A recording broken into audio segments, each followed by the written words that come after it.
I completed the final pressure seal check on the Abyssal Explorer's hatch while monitoring our descent rate on the main console.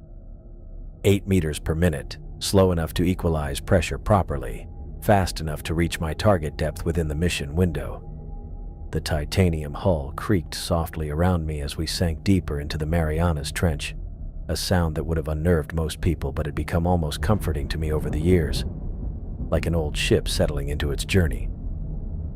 "Passing 600 meters, Miranda," I said into my headset microphone, eyes fixed on the depth gauge.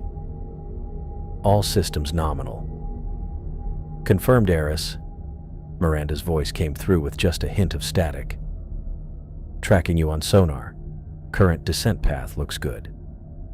I looked up through the curved acrylic viewport at the rapidly dimming surface light. The Oceanic Pioneer, our research vessel and my only connection to the world above, was already shrinking to a dark smudge against the blue-green backdrop. Soon it would vanish completely as I descended into the abyss. "Surface vessel visibility diminishing," I reported, making a note in my log. "Light penetration decreasing as expected." The cramped interior of the Abyssal Explorer was filled with the gentle hum of life support systems and the soft blue glow from instrument panels. I'd spent the last 6 years helping design this submersible, and the familiar surroundings felt more like home than my actual apartment back in Seattle. 3,000 pounds of scientific equipment packed into a space not much larger than a minivan. My back already ached from the hunched position in the pilot's seat, but discomfort was the price of discovery. "How's our friend handling your departure?"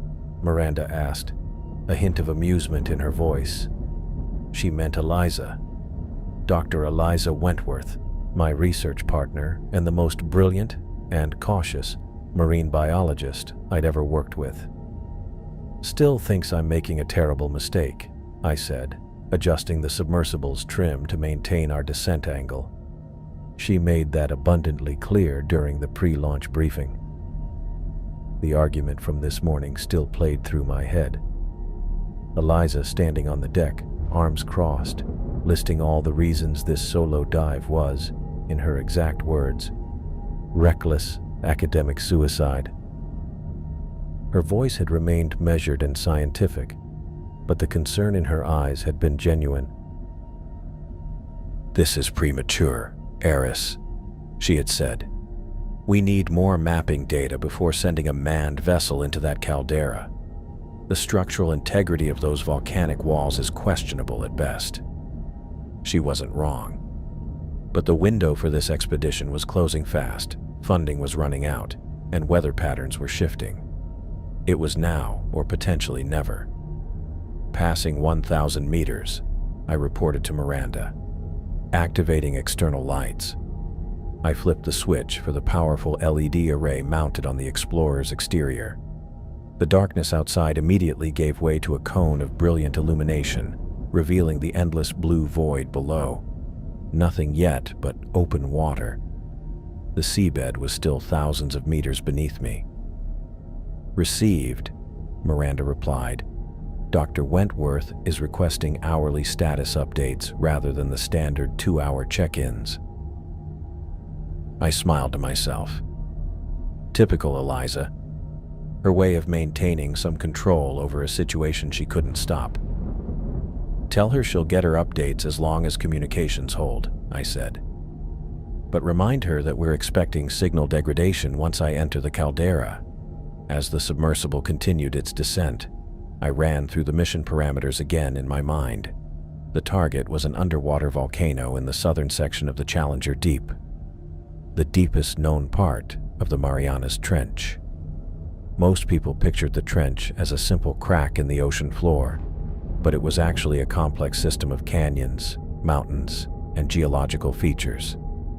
This particular seamount had caught our attention because of anomalous temperature readings picked up during remote sensing passes. "Passing 2,500 meters, I reported. Temperature outside holding steady at 3.6 degrees Celsius. I kept my eyes on the external cameras as the descent continued. Occasional marine snow, particles of organic matter drifting down from surface waters, floated past the viewport, illuminated by my lights like tiny stars against the black backdrop of the deep ocean. "Be advised," Miranda's voice came through with more static now. "Satellite imagery is showing some current shifts about 2 kilometers east of your position. Shouldn't affect your trajectory, but flagging it for your awareness." "Noted," I replied, making an adjustment to the navigation system. "I'll maintain current course unless conditions change." 4 hours into the descent, the featureless blue began to give way to the first hints of the seafloor. The sonar was picking up the rising topography of the underwater mountain range that formed the eastern edge of the trench. Somewhere ahead lay my target, the caldera of an extinct underwater volcano that, according to our preliminary data, contained a breach in its northern wall. "Visual confirmation of seafloor features," I reported, feeling the familiar rush of excitement that came with entering unexplored territory. "Sonar mapping is matching our predicted topography so far." "Good to hear," Miranda responded. "Surface conditions remain stable. Captain Vasquez says to tell you she's keeping the Pioneer right above your position."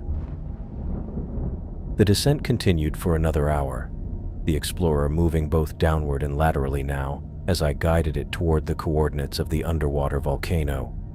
At just over 7,000 meters deep, the pressure outside was crushing, over 700 times that at sea level. Even a tiny breach in the hull would mean instant death.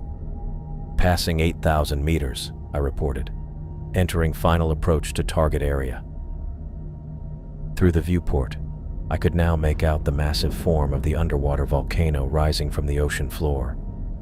Unlike their surface counterparts, underwater volcanoes often formed wide, gently sloping mounds rather than sharp peaks. This one, however, was unusually steep-sided, with a clearly defined caldera at its summit. A massive crater formed when the magma chamber below had emptied and collapsed. "Visual confirmation of target," I said, feeling my heart rate increase. "It's impressive." "Define impressive," Miranda prompted. "Scale exceeds our estimates by at least 20%, I replied, checking the sonar readings. Caldera walls appear to be approximately 300 meters high with near vertical faces in some sections. As I maneuvered the Explorer closer to the volcano's flanks, I couldn't help thinking about Eliza's warnings again.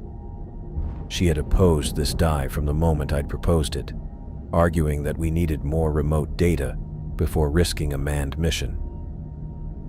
"The structural integrity of those walls is unknown," she had insisted during our final planning meeting.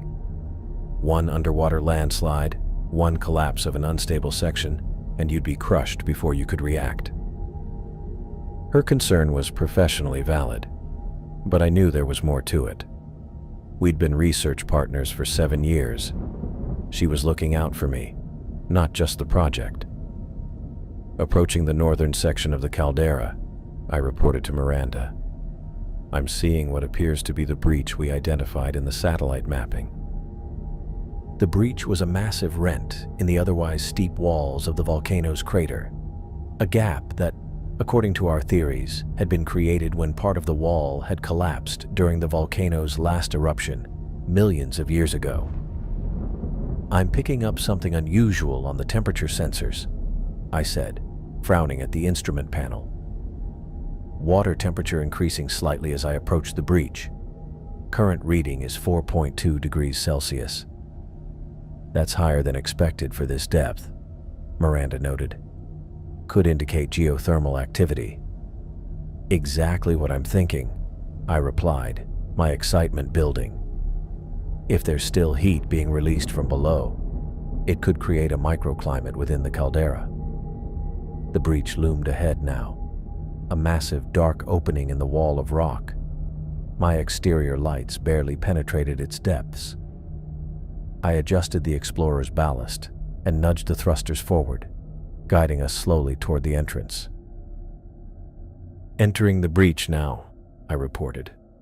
Width is approximately 70 meters, more than enough clearance for the explorer. Signal strength dropping to 80%, Miranda reported.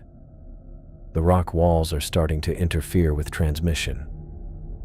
I acknowledged her warning but kept moving forward. The walls of the breach rose up on either side of the submersible dark volcanic rock covered in sparse deep-sea organisms, sponges, soft corals, and other creatures adapted to life in the crushing depths. Temperature continuing to rise, I noted, now at 4.8 degrees, definitely indicative of geothermal activity within the caldera. The passage through the breach was like traveling through a massive underwater canyon. The rock walls narrowed slightly as I progressed, but still left plenty of room for the explorer to maneuver. I kept my speed slow and steady, mindful of Eliza's warnings about structural instability. Signal dropping to 50%. Miranda's voice came through with significant static now. If it gets much worse, we may lose real-time communication. I'll proceed with caution, I assured her. If we lose contact, I'll retreat to the breach entrance to re-establish communication before continuing. As the explorer emerged from the other side of the passage, I found myself staring into the vast interior of the Volcanoes caldera. My exterior lights seemed pitifully inadequate against the enormous dark space ahead. I've entered the caldera, I reported. Initial visual observation suggests. My words were cut short as the communication system emitted a harsh burst of static, then fell silent. Miranda, I called. Miranda, do you copy? I checked the communication panel. Signal strength, 0%. The thick rock walls of the caldera had completely blocked transmission to the surface. I was now utterly alone, nearly 8 kilometers beneath the ocean surface, inside an ancient underwater volcano, with no connection to the outside world. Taking a deep breath, I activated the explorer's internal recording system. Communications with surface lost at 14:38 hours. I spoke clearly for the log. As anticipated, the caldera walls are blocking all transmission signals. Proceeding with exploration as planned. We'll return to breach point in 40 minutes to re-establish contact. Despite the isolation, I felt strangely calm. This was always a possibility we'd planned for. I had enough life support for 72 hours, and the explorer was equipped with emergency protocols to assist in returning to the surface if necessary. I guided the submersible further into the caldera, sweeping my external lights across the interior space. What I saw made me forget the communications issue entirely. The caldera interior is substantially larger than our mapping indicated, I dictated for the record. Initial estimate puts the diameter at over 3 kilometers. The floor appears relatively flat, with numerous small vents visible. I checked the temperature gauge again. 5.6 degrees Celsius, notably warmer than the water outside the caldera. As I descended toward the floor of the crater, another observation struck me. Water clarity is exceptional, I noted. Visibility extends at least 50 meters in the beam of my lights, far greater than typical for these depths. This was unusual. Deep ocean water, especially near geothermal features, typically contained suspended particles that limited visibility. Here, it was almost unnaturally clear. The reason became apparent as I approached one of the small vents in the caldera floor. A steady stream of water appeared to be flowing upward from the opening, fresh water being continually circulated through the system, filtered by the volcanic rock itself. Then I saw them. At first, just a few darting shapes at the edge of my lights, then more and more as I swept the beams across the caldera floor. Life forms, I whispered, then remembered to speak up for the recorder. Numerous marine organisms visible. Density far exceeds normal populations at this depth. I maneuvered closer, adjusting the camera systems to capture as much detail as possible. Fish-like creatures with peculiar anatomical features swam in schools near the vents. Crustaceans unlike any I'd seen before crawled across the volcanic substrate. Translucent invertebrates pulsed through the water column. "This is unprecedented," I continued, unable to keep the excitement from my voice. "The abundance and diversity of life here defies all expectations for an environment at this depth." As I guided the explorer in a slow circle around the center of the caldera, the full picture began to emerge. The geothermal vents were creating a temperate microclimate, while the enclosed nature of the caldera protected it from the harsh conditions of the open trench. The clearer water allowed for better light penetration from bioluminescent organisms, which I could now see glowing softly throughout the water column. The implications were staggering. With growing excitement, I realized I had found a geothermal refugium, a protected pocket where ancient species could potentially have survived unchanged for millennia, sheltered from the evolutionary pressures of the outside ocean. "Sample collection protocol initiated," I said aloud, recording my actions as I'd done throughout my career. With no connection to the surface, these recordings would be the only evidence of what I found until I returned. Water temperature holding at 5.7 degrees Celsius, approximately 3 degrees above expected ambient temperature for this depth. I eased the submersible toward the caldera floor, keeping a careful eye on depth and pressure readings. The volcanic rock below was covered with what appeared to be bacterial mats, white and orange colonies stretching across the terrain like living carpets. I adjusted the external camera to capture wide-angle footage. Extensive microbial communities visible on substrate, I noted. Likely chemosynthetic bacteria feeding on sulfur compounds from geothermal activity. What caught my attention next made me lean forward against my harness. Small fish-like creatures, dozens of them, swam through my lights. They didn't match any known species from these depths. Their morphology suggested adaptations to the unique conditions of this isolated ecosystem. "Multiple vertebrate organisms observed," I said, tracking them with the camera. "Approximately 15 to 20 centimeters in length. Translucent skin with visible internal organs. No obvious photophores, unusual for this depth." I activated the water sampling mechanism, extending the collection arm from the submersible's underside. The hydraulics worked smoothly as the arm positioned the intake valve in the water. I collected 3 separate samples, each automatically sealed and preserved in the external sample bay. First set of water samples collected at current depth of 8,200 meters, I said, preparing to navigate toward what appears to be a hydrothermal vent field visible 200 meters to the northwest. I adjusted the thruster controls, feeling the gentle push as the submersible moved forward. The caldera floor sloped gradually downward, and in the distance I could see what I'd been hoping to find, the distinctive plumes of black smokers. These hydrothermal vents were among the most fascinating ecosystems on Earth, supporting life through chemosynthesis rather than photosynthesis. "Multiple active hydrothermal vents identified," I reported. "Approximately 12 visible black smokers ranging from an estimated 3 to 15 meters in height." As I approached the vent field, the temperature gauge showed another slight increase. Water temperature now at 6.2 degrees Celsius. Ambient water becoming increasingly influenced by hydrothermal activity.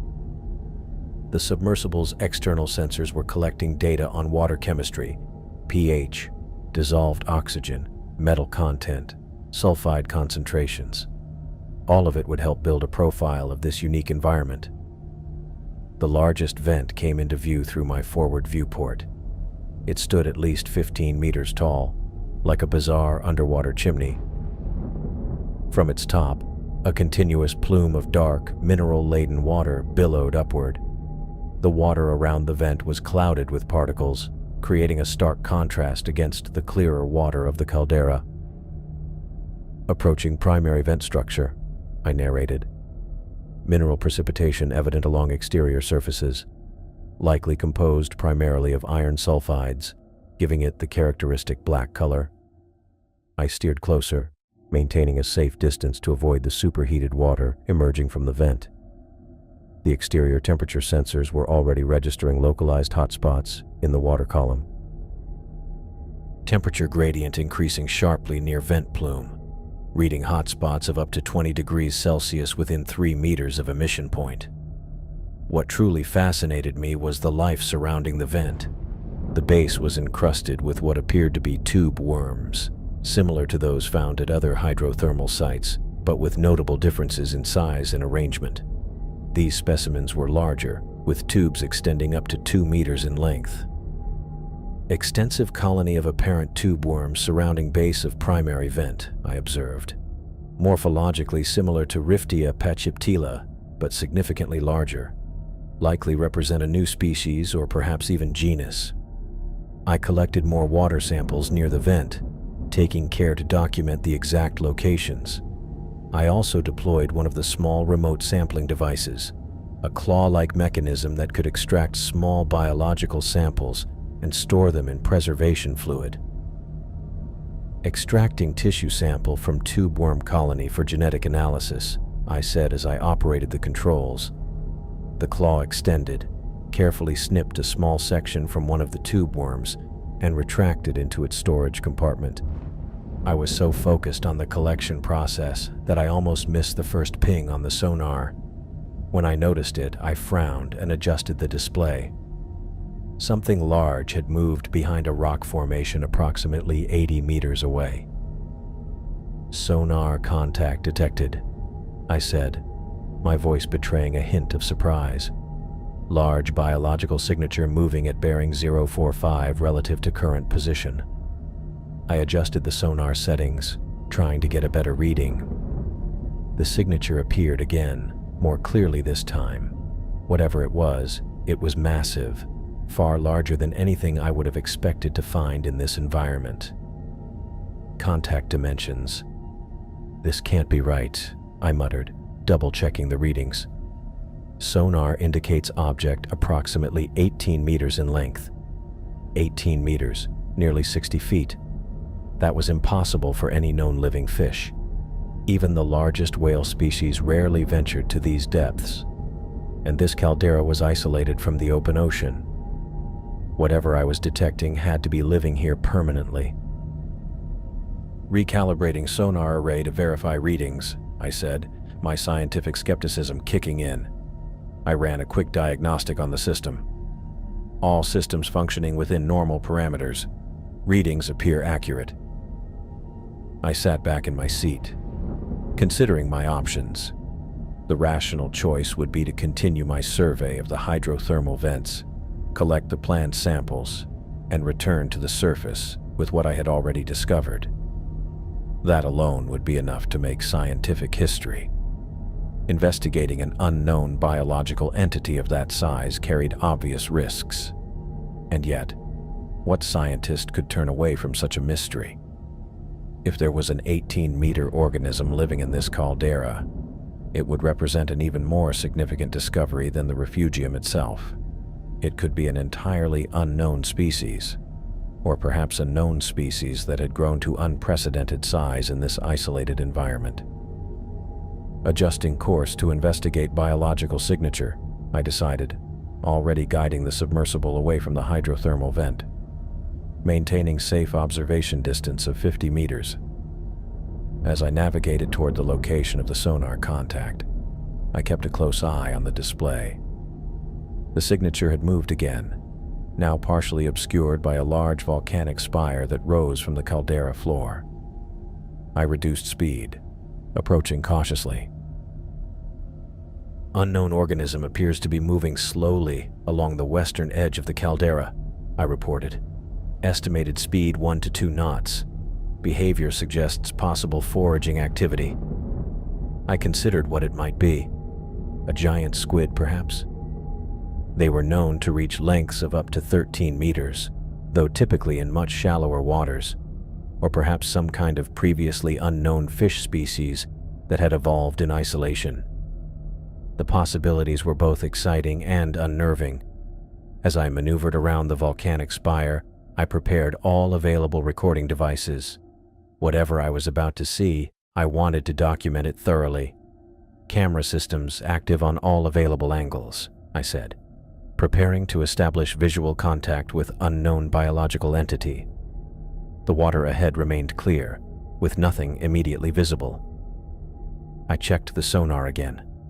The contact was definitely there, now only 30 meters away and moving slowly in my direction. And then I saw it. "Oh my God," I whispered, forgetting scientific protocol entirely. Emerging from behind the volcanic spire was a shark, but not just any shark. Its size alone was staggering, but it was the distinctive body shape that made my blood run cold. The broad, flat snout, the massive triangular teeth visible even at this distance, the robust, torpedo-shaped body with the characteristic 5 gill slits. Visual confirmation of what appears to be, "This is impossible." "A living specimen of Otodus megalodon," I said, my voice barely steady. "Repeat, I am observing what appears to be a living megalodon shark, species believed extinct for approximately 3.6 million years." I couldn't believe what I was seeing, yet there it was. The creature was enormous, easily matching the sonar's 18-meter estimate, perhaps even exceeding it. Its body was a mottled gray-blue, perfectly adapted to the deep water environment. As it swam, its powerful tail propelled it with an effortless grace that belied its enormous size. I sat frozen in my seat, momentarily unable to do anything but stare. The megalodon, there was no doubt in my mind that's what it was, continued its steady path, apparently unaware of or uninterested in my presence.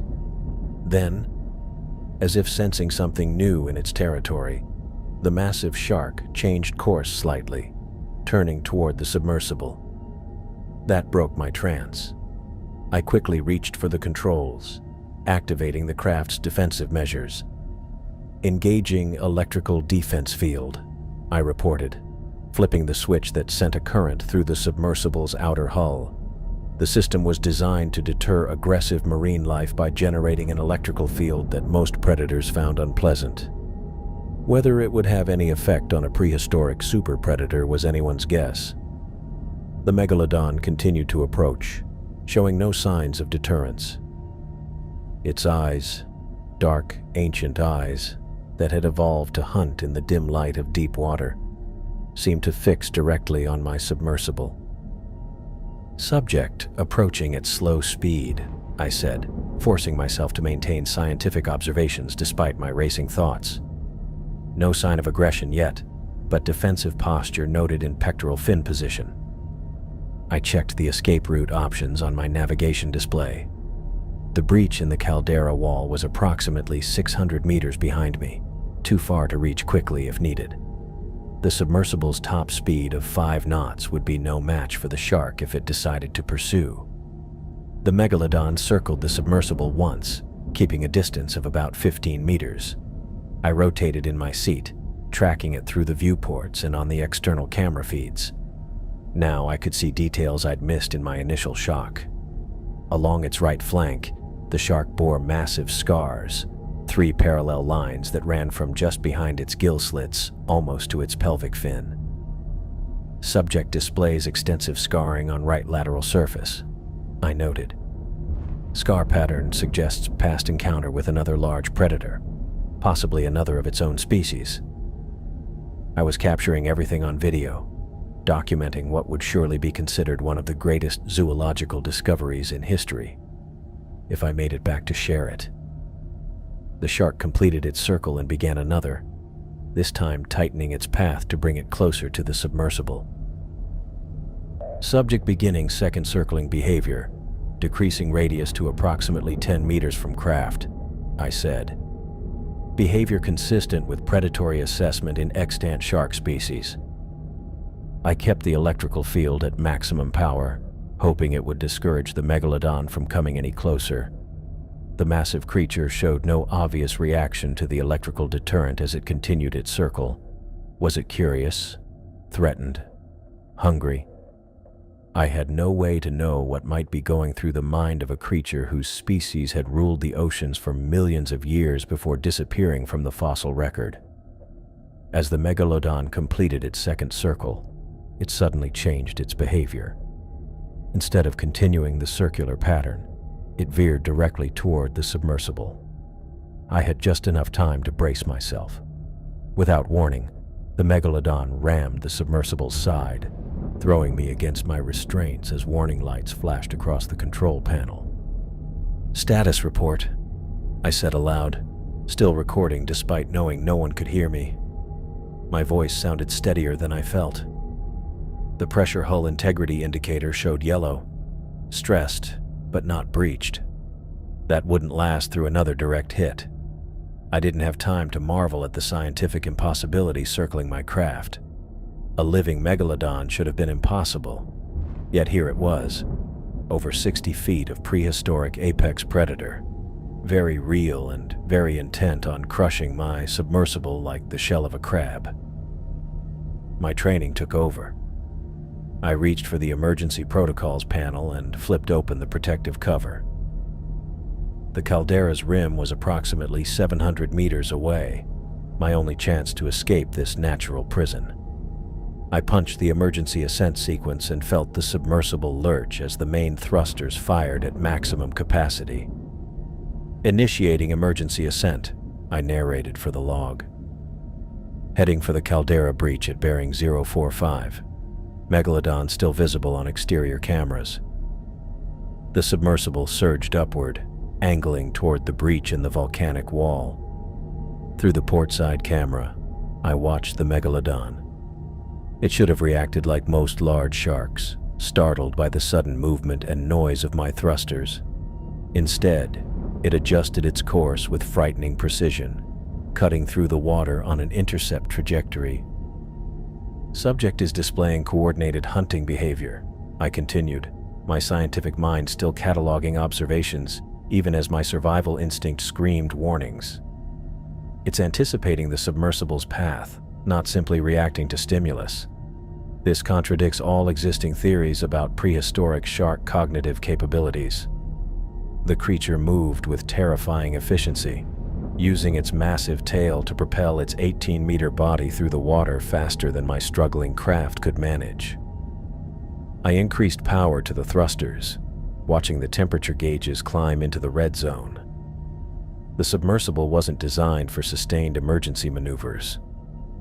Then the megalodon vanished from my camera views. "Visual contact lost," I reported, scanning all external feeds.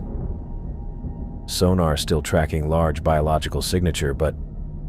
The impact from below threw me against my harness with such force that I bit my tongue.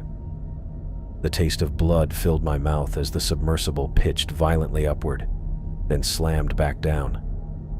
Metal groaned as those ancient jaws scraped against the reinforced hull, testing for weaknesses like a predator trying to find the soft underbelly of its prey.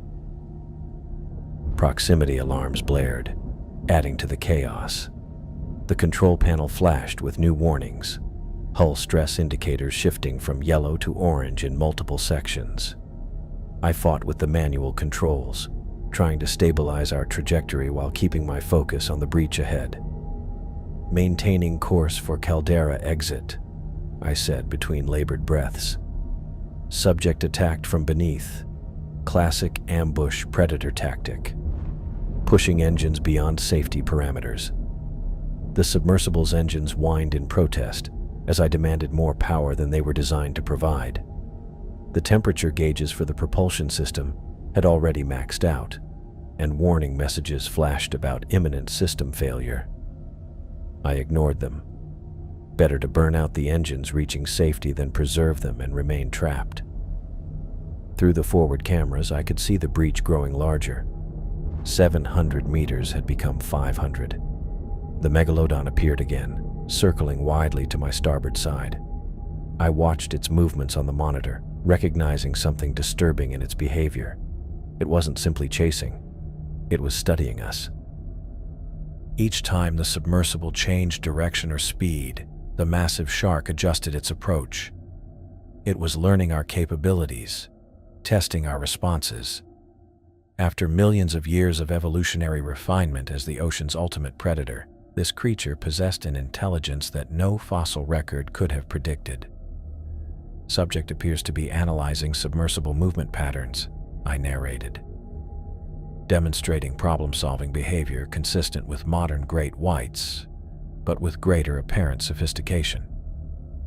The megalodon completed its wide circle and disappeared from view again. I checked the sonar, seeing its massive signature accelerating directly toward my position. This time I was ready, throwing the submersible into a sharp dive, hoping to evade the attack. I miscalculated. The megalodon wasn't aiming for the main body of the craft. With terrifying precision, it clamped its massive jaws around the port thruster assembly. The impact sent the submersible into an uncontrolled spin. Warning alarms I'd never heard during training screamed through the cabin as the craft rotated wildly.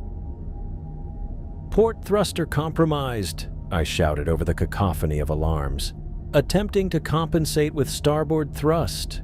My hands flew across the controls, trying to counteract the spin using the remaining functional thruster.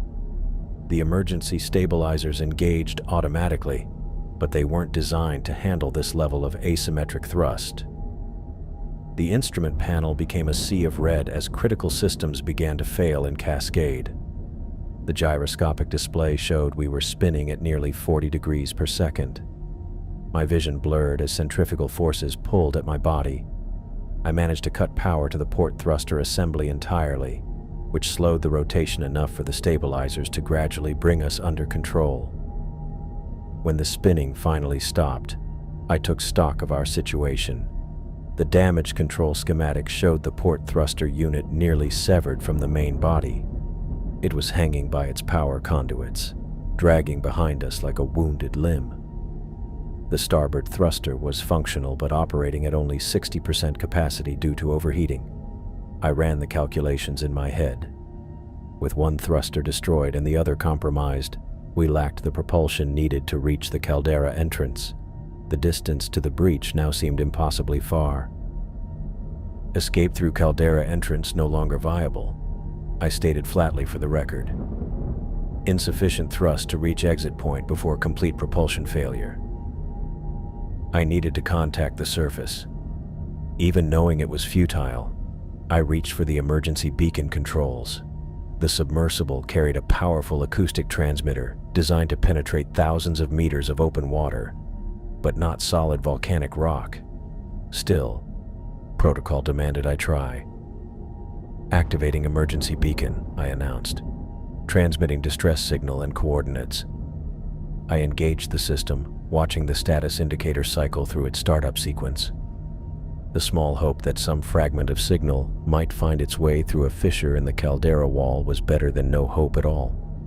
Perhaps the acoustic signature would propagate through the breach, however attenuated, and reach the oceanic pioneer. The sonar pinged a warning. The megalodon was approaching again, this time more slowly. Its massive form appeared on the external cameras, circling at a distance of about 20 meters. The creature's gills pulsed as it studied the crippled submersible.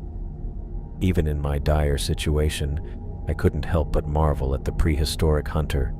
Its scarred hide told stories of battles with other massive creatures in this hidden ecosystem, a world untouched by human observation until now. "Subject is approaching for another attack run," I narrated. "Submersible defenses minimal. Standard submersible defensive measures were limited to bright lights and some electrical deterrent fields, neither likely to dissuade a 60-foot prehistoric shark." As the creature began another approach, I frantically searched the control panel for any option I'd overlooked. My fingers brushed against a red switch cover near the auxiliary controls, one that hadn't been in the original submersible design. The label read, "Blackwood Defense System, emergency use only. Kevin." Of course. Kevin Blackwood had been my research assistant 2 years earlier, before leaving to start his own marine technology firm. Brilliant but unpredictable, he'd insisted on installing a few upgrades to the Abyssal Explorer during its last refit. I'd forgotten about the defensive system he'd added, something the University Review Board hadn't officially approved. "You never know what's down there, Doc," he told me with that characteristic grin. "Better to have options and not need them." The megalodon accelerated, its enormous mouth beginning to open as it closed the distance. I flipped the cover and pressed the switch. A series of mechanical thuds resonated through the hull as pressurized titanium spikes extended from strategic points around the submersible's exterior. I watched through the cameras as the foot-long spikes deployed fully, transforming the smooth contours of the Explorer into a bristling sea urchin. The megalodon, committed to its attack run, couldn't adjust in time. It veered at the last second, but several spikes scraped along its underside as it passed. The creature pulled away sharply, its massive tail thrashing in what appeared to be pain or surprise. "Blackwood defensive system deployed," I reported. "Subject temporarily deterred." The massive shark circled at a wider distance now, clearly reassessing this new development. The defensive spikes had bought me precious seconds, but they weren't a permanent solution. Eventually, the megalodon would adapt its attack strategy, or simply wear down the submersible's remaining systems. I used this temporary reprieve to fully assess our situation. The damage control screen showed multiple systems in critical condition. The port thruster was completely non-functional, while the starboard thruster was operating at less than 60% and continuing to degrade. Hull integrity remained compromised, but stable, with several sections showing stress fractures that hadn't yet breached the pressure hull. Life support was intact, with approximately 72 hours of air remaining at current consumption rates. Power reserves were at 83%, but with the ongoing drain from emergency systems and the remaining thruster, that would deplete rapidly. I examined the topographic display of the caldera, searching for options. The main exit was unreachable with our current propulsion capabilities, but perhaps there were alternative escape routes, underwater tunnels or fissures that might connect to the outside. The sonar mapping revealed several promising features along the northeastern wall, a series of narrow crevices that might lead to connecting chambers or tunnels. They weren't ideal, tight spaces that would challenge the submersible's maneuverability, but they represented potential escape routes that wouldn't require the full thrust needed to reach the main breach. As I plotted potential courses to these crevices, I kept one eye on the external cameras. The megalodon continued to circle, staying just beyond the range of clear visibility. Its behavior suggested it wasn't leaving, just reconsidering its approach. "Beginning damage mitigation procedures," I said, working through the emergency protocols. "Rerouting power from non-essential systems to maintain critical functions. Plotting alternative escape routes through northeastern wall features." I shut down several research systems and diverted their power to propulsion and life support. Every % of energy efficiency mattered now. The temporary reprieve provided by Kevin's defense system had given me the chance to think clearly, to move from reactive panic to strategic planning. The possibility of rescue seemed remote. Even if some trace of my emergency signal reached the surface, the Oceanic Pioneer wasn't equipped for deep rescue operations. They would need to call in specialized equipment, a process that would take days, far longer than my remaining air supply would last. Self-rescue was my only realistic option. I needed to find a way out of this caldera, evade the megalodon, and reach a depth where communication with the surface became possible again. As I worked through these calculations, I glanced at the external temperature readings. The water near the hydrothermal vents registered significantly higher temperatures, up to 20 degrees Celsius in some spots. An idea began to form. Most sharks, including great whites, were sensitive to temperature gradients. If the megalodon shared this trait with its modern relatives, The hot water near the vents might provide a natural barrier it would be reluctant to cross. My theory about the thermal barrier died the moment I saw movement on the external camera feeds. The megalodon was back, and this time, its approach looked different, more purposeful, more determined. The temporary reprieve had lasted less than a minute. "It's circling tighter," I said aloud, my voice recording automatically into the submersible's black box. "Coming in at approximately 30 meters and closing fast. Speed, I'd estimate 6 knots. Faster than before." The creature's massive silhouette cut through the illuminated water with startling precision. I watched its muscular body flex as it banked sharply, changing direction without slowing. This wasn't the exploratory behavior it had shown earlier. This was something else entirely. I gripped the manual control stick, ready to attempt evasive action with what little maneuverability I had left. The diagnostic panel showed the starboard thruster straining to compensate for the damaged port side. If I pushed it any harder, I'd risk losing all propulsion capability. "Coming in from bearing 205, I narrated, tracking the shark as it disappeared beneath the submersible. The sonar pinged frantically, warning of the rapid approach. "Impact imminent." The collision hit with such force that my teeth slammed together, narrowly missing my tongue. The entire submersible jerked upward, then listed to port as systems struggled to maintain equilibrium. Warning lights pulsed across the console. More red than yellow now. "Direct hit to the undercarriage," I reported, scanning the damage readouts. "Hull integrity holding, but additional stress fractures detected in sections C and D." I barely had time to finish the sentence before the megalodon struck again, this time from the starboard side. The attack was precisely targeted, not random aggression, but a calculated assault. The impact sent me slamming against my harness, knocking the wind from my lungs. A new alarm joined the cacophony, high-pitched and urgent. My eyes darted to the life support panel where a digital countdown had activated, showing 06 hours and ticking downward.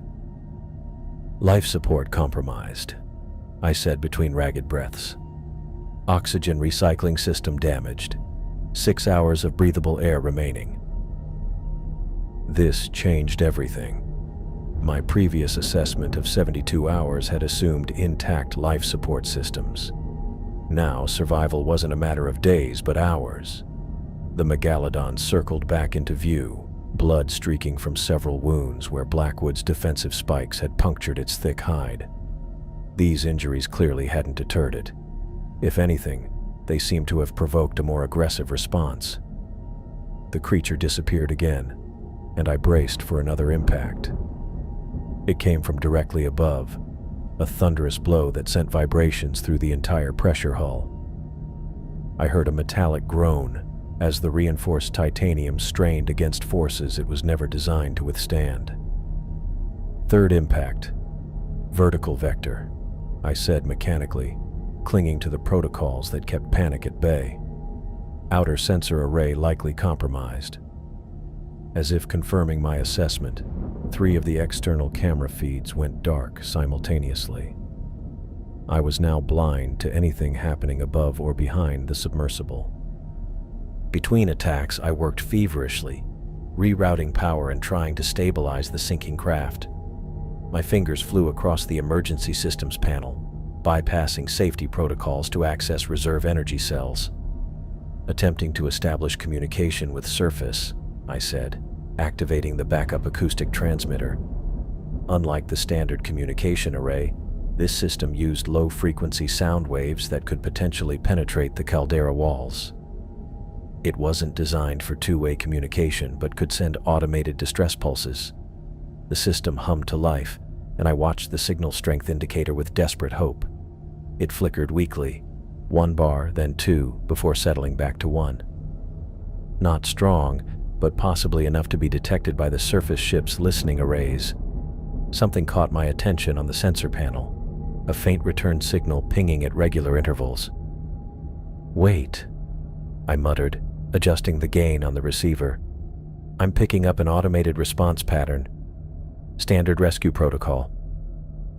I felt a surge of hope as I decoded the signal pattern. The Oceanic Pioneer had registered the submersible's emergency beacon's absence and initiated rescue procedures. According to the coded pulses, they had already deployed an automated rescue drone to my last known coordinates. The brief spark of hope was immediately tempered by the reality of my situation. The drone would be coming from the surface, over 8 kilometers above. Even traveling at its maximum descent rate, it would take hours to reach the caldera, assuming it could even locate the narrow entrance breach. Rescue drone estimated arrival. I calculated quickly, factoring in descent rates and search patterns. Minimum of 5 hours, assuming optimal navigation. That's cutting it too close with current life support limitations. The Megalodon struck again, this time hitting precisely where it had impacted earlier. The hull integrity alarm blared, a sound I'd hoped never to hear in my career. The digital readout shifted from orange to red, displaying critical next to sections C and D. Hull breach imminent in section C, I reported, my voice steady despite the ice-cold fear gripping my chest. The Megalodon is deliberately targeting structural weaknesses. It's learning. This realization chilled me more than the failing environmental controls ever could. I'd studied predator behavior extensively throughout my career, but this level of tactical thinking suggested cognition far beyond what any modern shark species had demonstrated. The Megalodon wasn't just attacking randomly. It was systematically testing the submersible's vulnerabilities and then exploiting them. I watched through the remaining camera feeds as the massive predator circled back, its scarred flank now facing the submersible as it lined up for another pass. Its trajectory aligned perfectly with the previously impacted areas. Not coincidence, strategy. Subject continues to target the same structural weak points, I said for the record. This indicates either remarkable pattern recognition or genuine problem-solving intelligence. Either way, it's demonstrating behavior completely inconsistent with known shark species. The fifth impact hit with such precision that I knew immediately something critical had failed. The harsh sound of metal buckling was followed by multiple system failures across my control panel. Primary power coupling severed, I reported, as the main lights flickered and dimmed. Switching to emergency power. The emergency lighting cast an eerie red glow throughout the cabin. Outside, the external lights dimmed by half, reducing visibility significantly. I felt the submersible losing buoyancy control, beginning a slow but inexorable descent toward the caldera floor. Submersible losing depth control, I stated, fighting the manual control stick that had suddenly gone sluggish in my hands. Estimated descent rate of 2 meters per minute. At this rate, we'll hit the caldera floor in approximately 20 minutes. I glanced at the life support timer. 5:43:12. The hull integrity warning continued to flash, and I knew the Megalodon would strike again soon. If I did nothing, I'd either suffocate, be crushed by pressure if the hull failed, or be torn apart by the prehistoric predator circling outside. None of those options appealed to me. Initiating emergency maneuver protocol, I said, accessing the submersible's auxiliary power reserves, diverting all non-essential power to maneuvering thrusters. The lights dimmed further as I rerouted power, leaving only the instrument panels and minimal emergency lighting functional. The life support timer continued its countdown, unaffected by my power adjustments. I'd been careful not to compromise what little oxygen processing capacity remained. With the additional power, I felt the control stick respond more readily. We weren't fast, but at least I could steer. The depth gauge showed we were still sinking, but I could now direct our descent rather than fall helplessly. On the thermal imaging display, I could see the heat signatures of the hydrothermal vent field, about 100 meters to the northwest. The water temperature there spiked dramatically, creating natural thermal barriers that many deep-sea creatures avoided. It was a long shot, but still my best chance at protection. Altering course to intercept hydrothermal vent field, I reported, maintaining minimal forward thrust to conserve power while using descent momentum to reach target. I manipulated the controls carefully, balancing our descent rate against forward movement. The submersible responded sluggishly but obeyed, gradually turning toward the vents. On the sonar, I could see the megalodon adjusting its course to follow. "Subject is maintaining pursuit," I said, "currently a distance of 50 meters and closing, continuing on course to thermal barrier." As we neared the vent field, the external temperature sensors registered dramatic changes. The ambient water temperature rose from 5.7 to 8.3, then 12.6, and continued climbing as we approached the active vents. "External water temperature now 15 degrees Celsius and rising," I reported. "That's nearly 12 degrees above the caldera baseline. If the megalodon shares thermal sensitivity with modern shark species, this should create a natural deterrent." I guided the damaged submersible into the heart of the vent field, where massive black smokers billowed superheated water into the surrounding sea. The external temperature readout climbed past 20 degrees near some vents, creating visible thermal distortion on the camera feeds. "We've reached the primary vent field," I said. "External temperature at the nearest vent measures 24.6 degrees Celsius, positioning submersible within the thermal plume for maximum protection." I held my breath, watching the sonar display intently. The megalodon's signature slowed its approach as it reached the outer edges of the temperature gradient. For a moment, just a moment, I allowed myself to hope. That hope vanished when the sonar showed the creature resuming its advance, cutting straight through the thermal barrier without hesitation.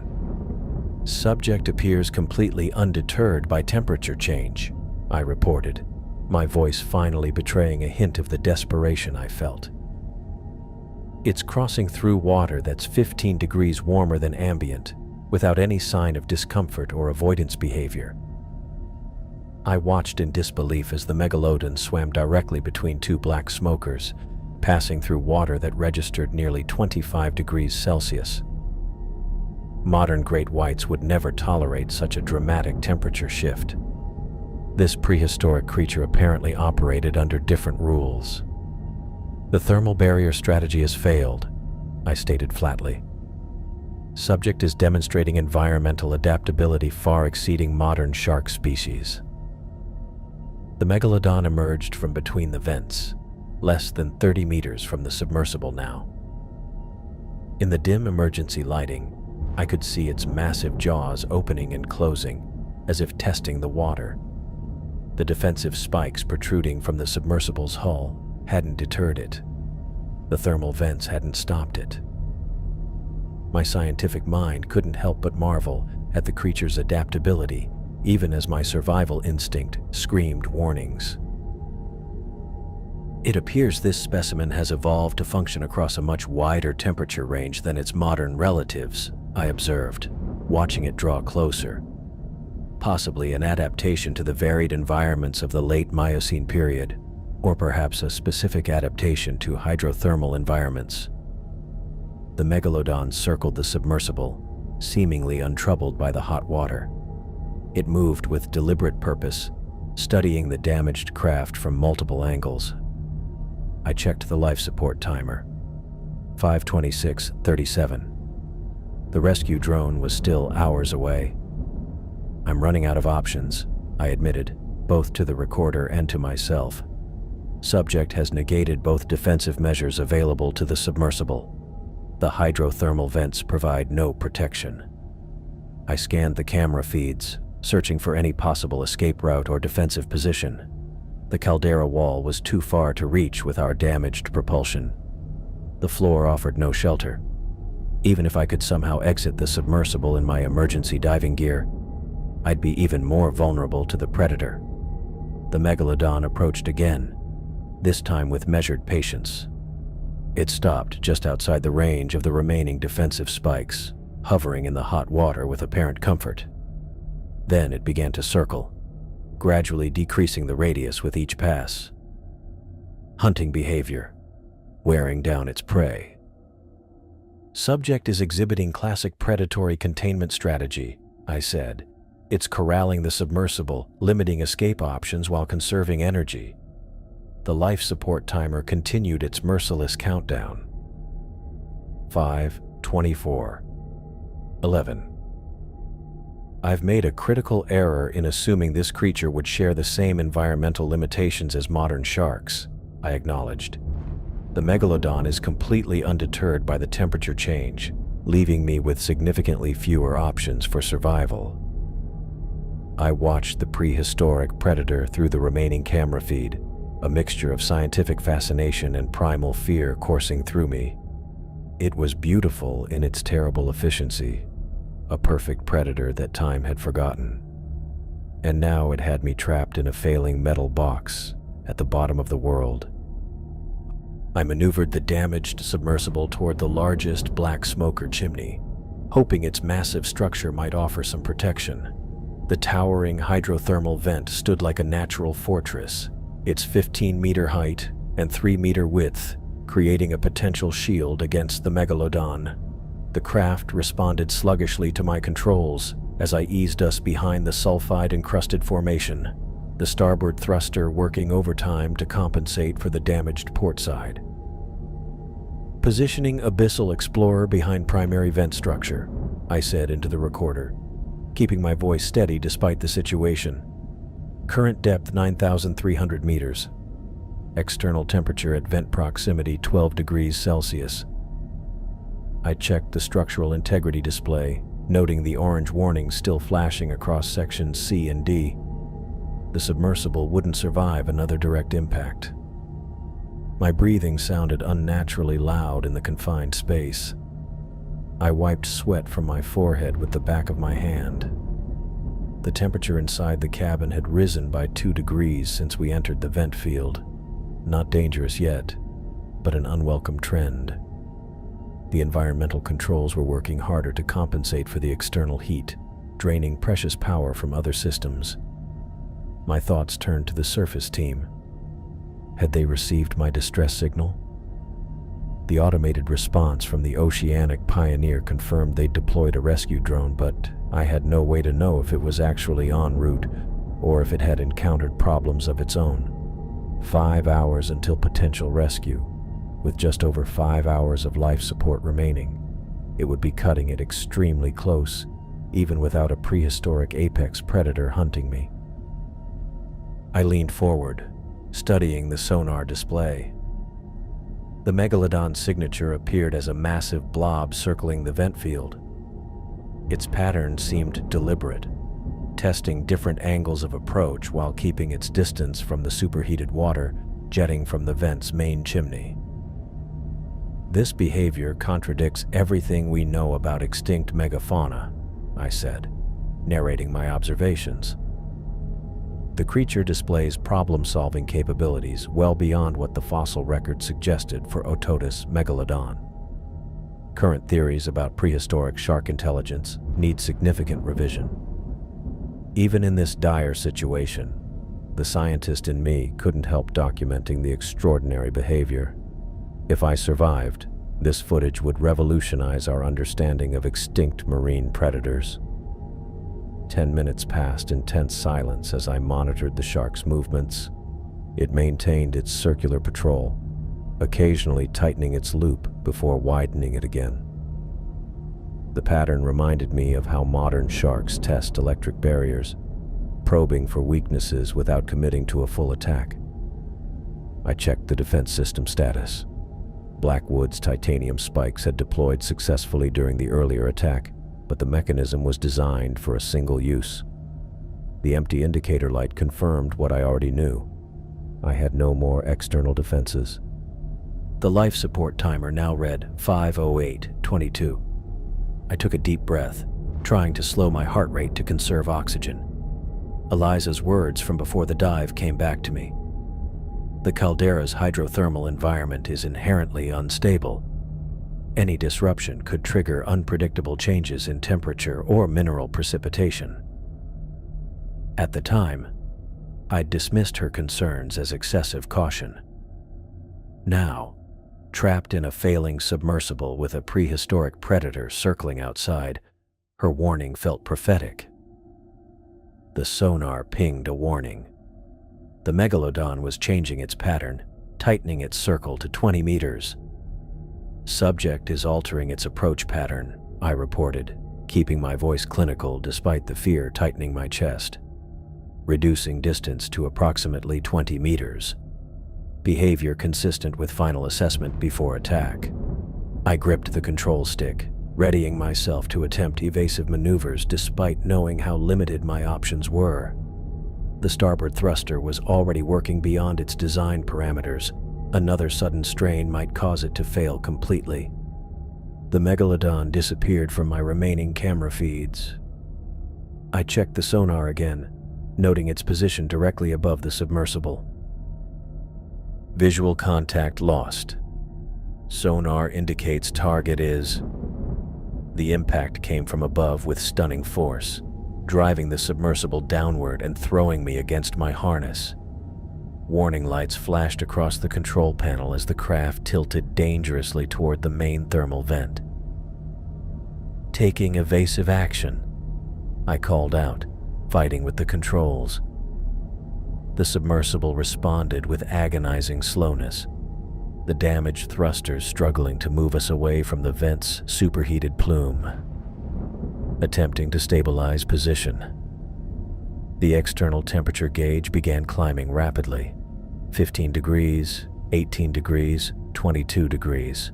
The black smoker vent directly behind us spewed water that reached temperatures of over 300 degrees Celsius.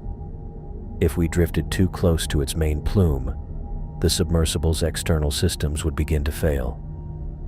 I managed to stabilize our position about 8 meters from the vent's main plume, but the megalodon wasn't finished. It circled back around, its massive form appearing on my port camera feed. "Target returning on port side," I reported, sweat running into my eyes. I blinked it away, keeping my focus on the controls, preparing for secondary impact. The shark struck again, this time hitting the submersible's rear section with precision. The impact pushed us sideways, sliding us 3 meters closer to the main vent plume. The external temperature gauge jumped to 28 degrees. "Craft position compromised," I said, my voice tight as I fought with the increasingly unresponsive controls. Distance to main thermal plume approximately 5 meters and decreasing. A new alarm sounded, the viewport integrity warning. I looked up from the controls to see fine lines beginning to form along the acrylic dome. The extreme temperature differential between the superheated water outside and the climate-controlled interior was creating stress in the material. "Viewport showing early signs of structural stress," I reported, unable to keep the tension from my voice. "Temperature differential exceeding design parameters." I diverted additional power to the starboard thruster, trying to pull us away from the vent. The engine whined in protest, pushing the submersible a mere meter before the power levels dropped into the red zone. Engine overheating. Forced to reduce power to prevent complete thruster failure. The megalodon appeared on my remaining functional camera, circling at a distance of 15 meters. It was watching, waiting. With horrible clarity, I realized what was happening. It was deliberately pushing me toward the vent. Whether by instinct or intelligence, it had figured out that the superheated water would eventually compromise my vessel. "The megalodon appears to be employing a strategy to force the submersible into the main thermal plume," I said, recording my observation for whatever scientific value it might have.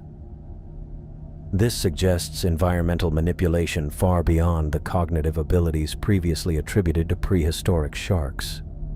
I watched as the creature circled once more, then charged again.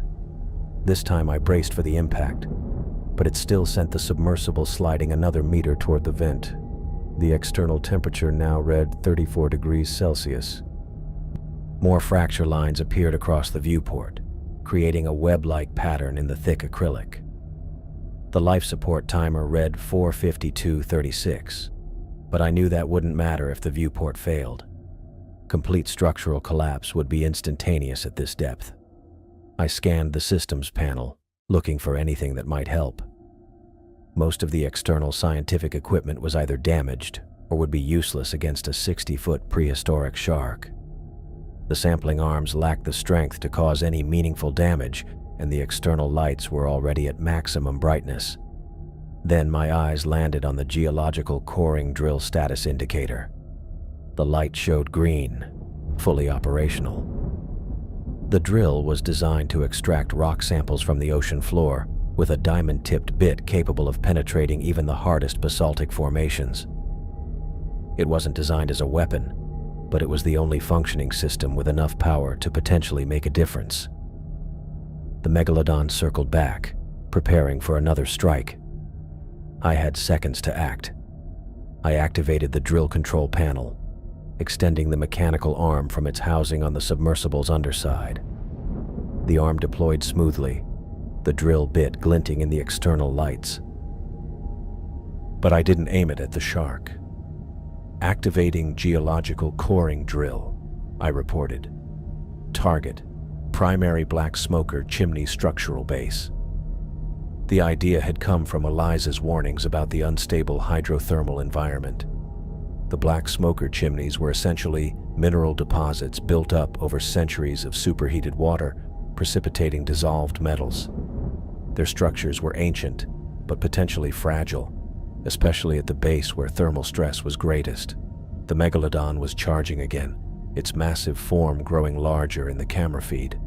I pushed the drill arm to maximum extension, aiming not at the approaching predator, but at the base of the black smoker chimney we were backed against. Initiating drilling sequence now. The diamond bit made contact with the mineral formation and began to spin, sending vibrations through the water. The drill penetrated the ancient structure with surprising ease, boring into the accumulated layers of mineral deposits. Fragments broke away, creating a cloud of particulate matter that partially obscured the camera view. The megalodon was less than 10 meters away when the vibrations intensified. The drill bit had reached a point of structural weakness in the chimney, and cracks began spreading outward from the contact point. The massive shark hesitated, veering away from its attack trajectory as the vibrations grew stronger. I increased the drill's rotation speed to maximum, pushing it deeper into the chimney's base. More cracks appeared, spreading upward along the structure's 15-meter height. Structural integrity of the vent chimney is compromising, I reported, watching as the megalodon circled wider, clearly disturbed by the intense vibrations traveling through the water. The low-frequency vibrations appeared to be triggering an avoidance response in the predator. The shark moved farther away, maintaining a distance of at least 30 meters now. I kept the drill running, focusing on widening the crack at the chimney's base. If I could cause enough structural damage, the resulting collapse might create an even larger disturbance, possibly enough to drive the megalodon away long enough for me to find a better position. The high-powered drill penetrated deeper into the ancient structure, sending vibrations through the water that temporarily drove away the megalodon. I kept my focus on the structural weak point I'd identified, a narrow section about 4 meters up from the base where mineral deposits had created a natural bottleneck. The drill bit ground against the crystallized minerals, and I could feel the vibrations through the submersible's frame. A quick glance at the life support timer made my stomach tight. 3.13 and counting down. 3 hours of breathable air left. My chances of survival were shrinking with every passing minute. Still recording, I said to the empty cabin, my voice steady despite everything. Current depth 9,280 meters. External temperature near vent is reading 34 degrees Celsius. continuing targeted structural compromise of the primary black smoker chimney. I wiped sweat from my forehead with my sleeve. The cabin temperature had risen another degree, a result of the overtaxed cooling systems and our proximity to the hydrothermal vent. The damaged port thruster wasn't just making navigation difficult. The electrical systems tied to it were pulling power from environmental controls. On the sonar display, I tracked the megalodon. It maintained a cautious distance of about 45 meters, circling the perimeter of the vent field. The vibrations from the drill seemed to keep it at bay, but I couldn't count on that lasting. "Subject continues to maintain distance but hasn't abandoned the area," I narrated, displaying what appears to be patience, further evidence of advanced cognitive capabilities beyond what we'd expect from extinct macropredators. My scientific mind kept working even as I fought for my life. If I somehow survived this, the data would be invaluable. If not, maybe the recordings would be recovered eventually. The drill bit suddenly lurched forward as it broke through a section of weaker material. The console lit up with a proximity warning. I'd gotten too close to the vent structure. Quickly, I pulled back slightly, adjusting the angle to continue working on the same structural weakness. "Contact with less mineralized section," I reported. "Structural integrity of chimney showing signs of compromise." I zoomed in the external camera to examine my progress. Hairline fractures had begun to spread from the drill site, spiderwebbing across the chimney's surface. Each new crack caught the submersible's lights, reflecting in crystalline patterns. The structure was beginning to fail exactly as I'd hoped. The biggest risk now was positioning. When the chimney collapsed, I needed to be clear of the debris and the superheated water that would burst free. At the same time, I wanted the megalodon caught in the chaos. I checked my instruments again. The structural integrity of sections C and D of the submersible still showed orange warnings, but they hadn't worsened. The starboard thruster was operating at 58% capacity now, slightly worse than before, but still functional. A low groan emanated from the chimney, audible even through the submersible's hull. The fractures were spreading faster now, racing up and down the structure's length. "Imminent structural failure," I said. Beginning evasive maneuvers. I disengaged the drill and retracted it into its housing. With my left hand, I grabbed the manual control stick and began redirecting every spare watt of power to the starboard maneuvering thruster. The control panel beeped in protest as I pushed it beyond recommended parameters. "Diverting power from non-essential systems to starboard thruster," I narrated. "Rerouting from external lighting, reducing cabin heating, and limiting sensor array power draw." The cabin lights dimmed as power shifted to the thrusters. I kept only the minimal external lights I needed to see where I was going. My right hand flew across the touchscreen, confirming the power redistribution.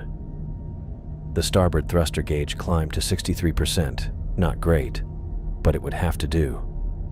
I pulled back on the control stick, angling the submersible away from the chimney. The response was sluggish, but the craft began to move. The damaged port side made maneuvering feel like steering a car with a flat tire, but I managed to put about 15 meters between us and the failing structure. The groan from the chimney grew louder, more insistent. On camera, I could see the fractures widening, small pieces breaking away as the internal pressure found new escape routes. "Chimney collapse imminent," I said.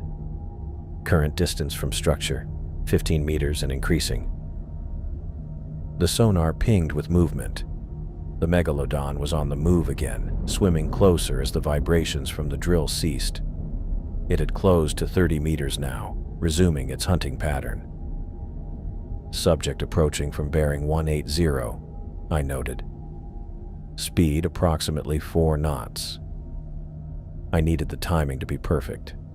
Too soon, and the shark would avoid the collapse entirely. Too late, and I'd be caught in it myself. The first major chunk broke free from the chimney, followed quickly by a second. Superheated water began to spray from the new openings, creating chaotic currents that buffeted the submersible. I gripped the control stick tighter, fighting to maintain position. Then it happened all at once. The central section of the chimney gave way completely, collapsing inward before being blown outward by the pressure behind it. The structure toppled with the force of a small underwater avalanche, mineral formations that had taken centuries to form, disintegrating in seconds. A massive cloud of superheated water, minerals, and debris exploded outward in all directions, carrying with it a thunderous underwater rumble that vibrated through the submersible's hull. "Chimney collapse complete," I reported, my voice nearly drowned out by the noise. "Massive thermal and particulate discharge." The cloud expanded rapidly, engulfing everything in its path. Through the murk, I caught a glimpse of the megalodon as the superheated plume hit it directly. The creature thrashed violently, clearly disoriented by the sudden temperature change and loss of visibility. This was my chance. I pushed the control stick forward, angling the submersible away from the collapsed vent and toward the caldera wall. Earlier during my descent, I'd noticed a narrow fissure in the northeastern section, a potential escape route if I could reach it. Now it represented my best chance at survival. "Executing emergency extraction plan," I said, straining to keep my voice level. "Setting course for northeastern caldera wall feature, bearing 042. The submersible moved with agonizing slowness.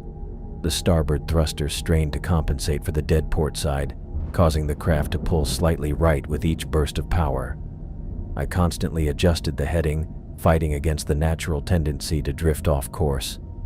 Behind me, the cloud continued to expand, obscuring everything in a swirling mix of minerals and superheated water. The external temperature gauge climbed rapidly as we passed through the outer edge of the plume. 42 degrees, 45, 48. The hull creaked under the thermal stress, and new warning indicators flashed across my display. "Experiencing significant thermal gradient," I noted. "Hull temperature differential exceeding recommended parameters."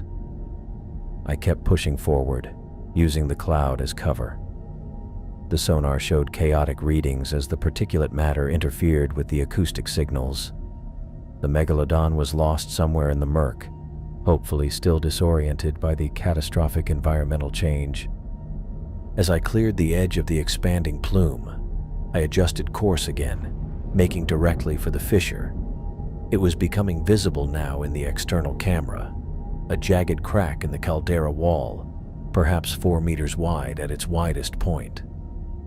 The Abyssal Explorer was just under 4 meters at its widest cross-section. It would be tight. "Approaching northeastern fissure," I reported. "Width appears marginally sufficient for submersible passage." I reduced power to the thrusters as I neared the opening, wanting precise control for the delicate maneuver. The fissure loomed larger in my viewports, a dark gash in the volcanic rock that might lead to freedom or become my tomb. As I guided the submersible into the narrow opening, the external proximity alarms began to sound. The rock walls were mere centimeters from the hull on either side. I cut power to the thrusters entirely, letting momentum carry us forward, while I made tiny adjustments with the maneuvering jets. "Entering fissure," I said. "Clearance minimal on both port and starboard sides." The scrape of rock against metal sent shudders through the submersible. I winced at each contact, picturing the paint being stripped away, hoping the hull wouldn't be compromised. The passage narrowed further as I progressed, forcing me to angle the submersible slightly to squeeze through the tightest sections. "Hull contact with rock formations," I reported as another jarring scrape reverberated through the cabin. "Structural integrity holding." The fissure twisted and turned, following the natural fractures in the volcanic rock. Navigation was a constant challenge, with each turn requiring careful calculation and precise control. Several times I had to stop completely, assess the path ahead, and then inch forward with minimal power. After what felt like an eternity but was likely only minutes, the passage began to widen. The proximity alarms quieted, and I allowed myself a small breath of relief. Passage widening, I noted, clearing minimum clearance threshold. I activated the forward-looking sonar to map what lay ahead. The signal bounced back, painting a picture of a secondary chamber beyond the fissure, a natural cavity in the volcanic structure, roughly spherical and approximately 200 meters across.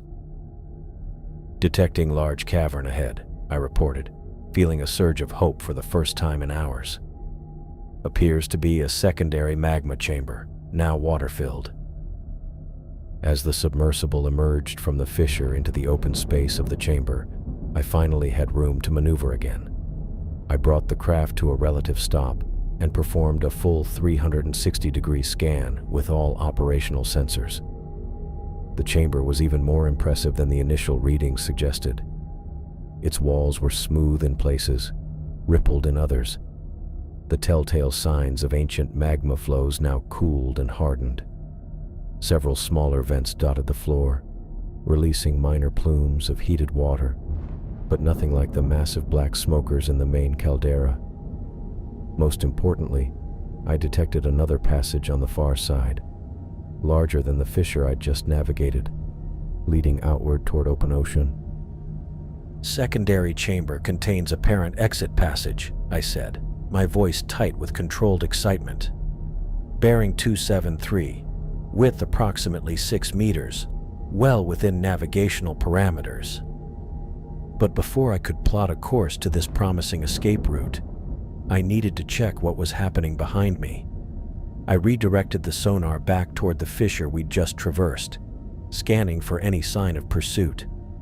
The readings painted a clear picture. The megalodon was circling the collapsed vent, still visible despite the cloud of debris and superheated water. Its movement pattern was erratic, suggesting confusion or disorientation. It swept back and forth across the side of the collapsed chimney, occasionally making short darts in random directions before returning to its circling. Subject remains in main caldera, I reported, relief evident in my voice despite my attempt at clinical detachment.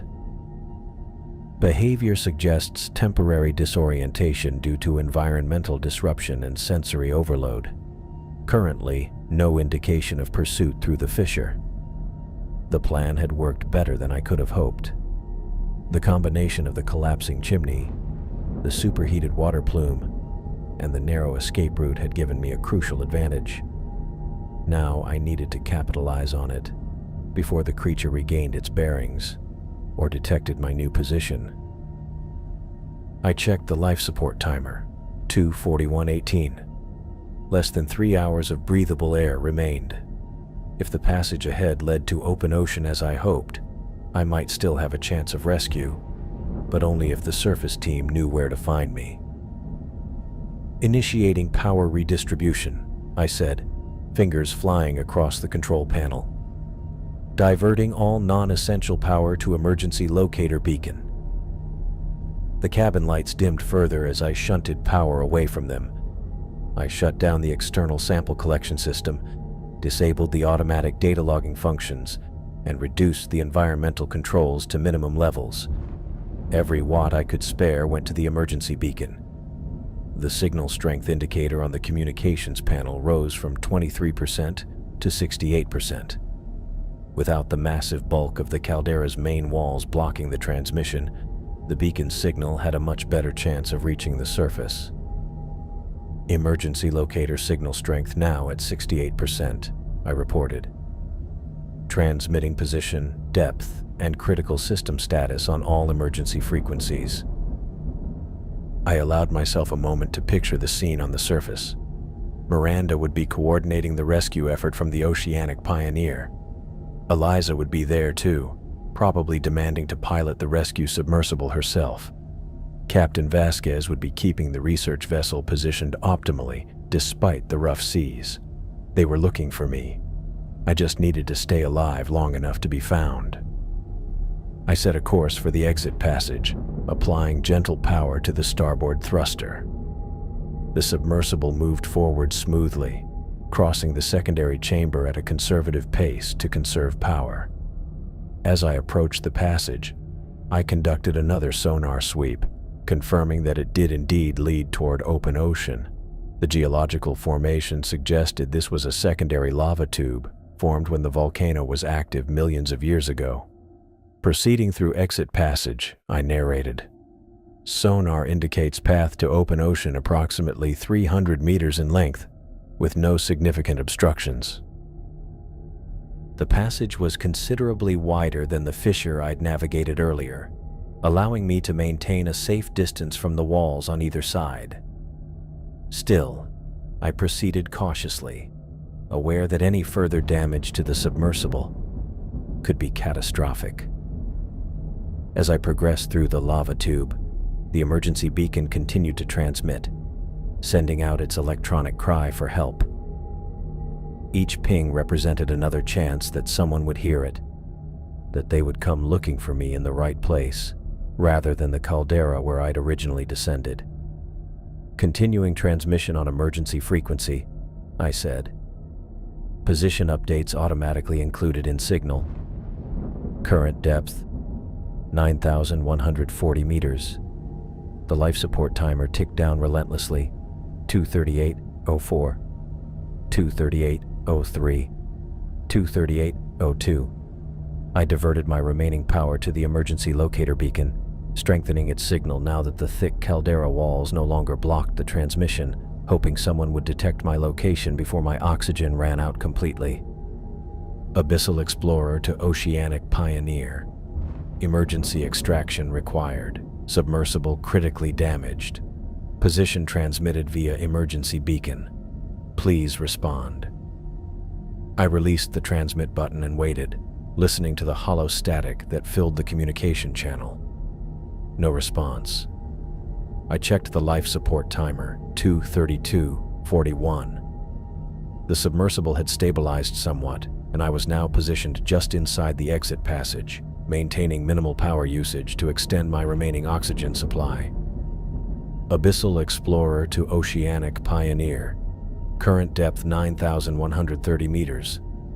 Hull integrity compromised in multiple sections. Life support failing. Request immediate extraction. Please acknowledge. More static. I adjusted the gain on the receiver, hoping to catch even the faintest reply. Nothing but the soft hiss of an empty channel. I wiped sweat from my forehead with my sleeve. The cabin was hot as the environmental system struggled with reduced power. My shirt stuck to my back, and the air tasted stale from overtaxed scrubbers. Oceanic Pioneer, this is Abyssal Explorer. If you're receiving this transmission, please respond. Situation critical. I leaned back in the pilot's seat, my muscles aching from tension. The submersible creaked around me, the pressure of over 9,000 meters of water seeking every weakness in the damaged hull. Section C showed orange warning indicators, with stress fractures slowly expanding. Section D wasn't far behind. The sonar display showed nothing but the rocky contours of the passage I'd found. No sign of the megalodon. I'd been monitoring it religiously, sweeping a full 360 degrees every 30 seconds. The massive predator remained in the main caldera, likely still disoriented from the collapse of the hydrothermal vent. But I knew better than to assume safety. I checked the signal strength of the emergency beacon, 72%. I'd managed to boost it by rerouting power from the remaining external lights, and all but one camera. The beacon transmitted not just a simple distress call, but also my precise coordinates, depth, and basic telemetry data. If the Oceanic Pioneer was still above, they would know exactly where I was, if they were still above. 12 minutes had passed since my first transmission. I thumbed the transmit button again. Abyssal Explorer to Oceanic Pioneer. Miranda, Lenora, anyone please respond. Systems failing. Life support countdown at 2 hours, 20 minutes. I reached for my water bottle, taking a small sip. I'd been rationing it, unsure how long I might be trapped. The warm liquid barely soothed my dry throat. The data storage unit hummed to my right. It held high-definition video of the megalodon, water samples from hydrothermal vents, sonar maps of the caldera, and biological surveys of the unique ecosystem. Proof of a living prehistoric predator that had survived in this deep-sea refuge for millions of years. A discovery that could change marine biology if I survived to share it. 20 minutes now. Still no response. This is Abyssal Explorer calling Oceanic Pioneer. Please acknowledge transmission. I ran a diagnostic on the communications system. The transmitter showed green, operating at 84% efficiency. The receiver was functional. The problem wasn't on my end. Could the Oceanic Pioneer have left? Standard protocol required the research vessel to remain on station for 72 hours in case of emergency. But if they'd lost contact with me for too long, Captain Vasquez might have assumed the worst and initiated recovery procedures. Or perhaps the storm system Miranda had mentioned before I lost contact had forced them to move to safer waters. 27 minutes since my first call. I needed to prepare for the possibility that help wasn't coming. I pulled up the external camera feed, scanning the exit passage ahead. It appeared to widen into open water approximately 80 meters forward. If I could reach it, I might be able to begin a controlled ascent. The damaged thrusters would make it challenging, and the compromised hull integrity might not withstand the pressure changes, but it beat sitting here waiting for my oxygen to run out. Abyssal Explorer to Oceanic Pioneer. Final attempt to establish contact before initiating self-rescue procedures. I waited, finger hovering over the controls to begin the journey toward open water. Then, a burst of static, followed by fragments of a voice. Nick Pion to Abyss. Repeat. I sat up straight, adjusting the receiver again, boosting gain to maximum. This is Abyssal Explorer. I'm receiving you, but signal is weak. Please repeat. More static then. Locked onto signal. Stay position. My heart rate spiked. They were there. They'd received my beacon. I moved my hands across the control panel, rerouting even more power to the communication array. Oceanic Pioneer. Signal strength improving but still weak. Please confirm you've received my coordinates. 33 minutes since my first transmission. The life support timer read 1:59:14. I watched the sonar display, constantly checking for any sign of the megalodon. The creature remained in the caldera, but its movements had become more directed. It was swimming in expanding circles, perhaps searching for me. I reduced power to all non-essential systems, minimizing my acoustic signature. The radio crackled again. Abyssal Explorer, this is Oceanic Pioneer. Signal locked. Maintain position. Rescue underway. Relief flooded through me, quickly tempered by caution. Rescue meant someone would have to come down here, risking their own life. And even if they reached me, docking with a damaged submersible at this depth would be extremely dangerous. Oceanic Pioneer, copy that. Be advised. Hull integrity compromised. Port thruster non-functional. Starboard thruster operating at reduced capacity. Life support countdown at 1 hour 55 minutes. I needed to prepare for transfer. The sample storage containers were secured in their shock-absorbent housing, but the external sample bay would need to be manually retrieved. The data drives were ready for quick extraction, their casings designed to withstand pressure changes during rapid ascent. The communication system crackled again, stronger this time. Abyssal Explorer, we have your telemetry. Rescue submersible launching now. ETA 45 minutes. 45 minutes. I did the mental calculation. They would arrive with just over an hour of life support remaining. Cutting it close, but possible. I recognize the voice now. Captain Lenora Vasquez, her tone calm and authoritative despite the situation. Her presence on the radio meant they were taking this seriously. Lenora never handled routine communications. Oceanic Pioneer, this is Abyssal Explorer. Acknowledged. We'll prepare for transfer. I began organizing everything systematically. First, I backed up all data to 3 separate drives, ensuring redundancy. Then I gathered the biological samples, checking each container for integrity. The video footage of the megalodon I stored separately, marking it as highest priority. 47 minutes had passed since my first transmission. The life support timer showed 1:45:21. The radio came alive again, clearer than before. Abyssal Explorer, this is Captain Vasquez. Confirm we have locked onto your signal. Rescue Submersible Sentinel is launching now. Engineer Jefferson piloting. What's your status, Dr. Thorne? I allowed myself a moment of relief at hearing Lenora's voice clearly break through the static. She'd used my title, a small formality that somehow made this nightmare feel more manageable, more professional. Captain Vasquez, this is Dr. Thorne. Current depth 9,125 meters. Hull integrity compromised in sections C and D, showing progressive stress fractures. Life support countdown at 1 hour 45 minutes. Port thruster destroyed. Starboard operating at 60%. I'm monitoring a large biological threat, a living megalodon, currently contained within the caldera, approximately 300 meters from my position. A pause then. Dr. Thorne, did you say megalodon? Affirmative, Captain. Approximately 18 meters in length. I have video documentation and biological samples from its environment.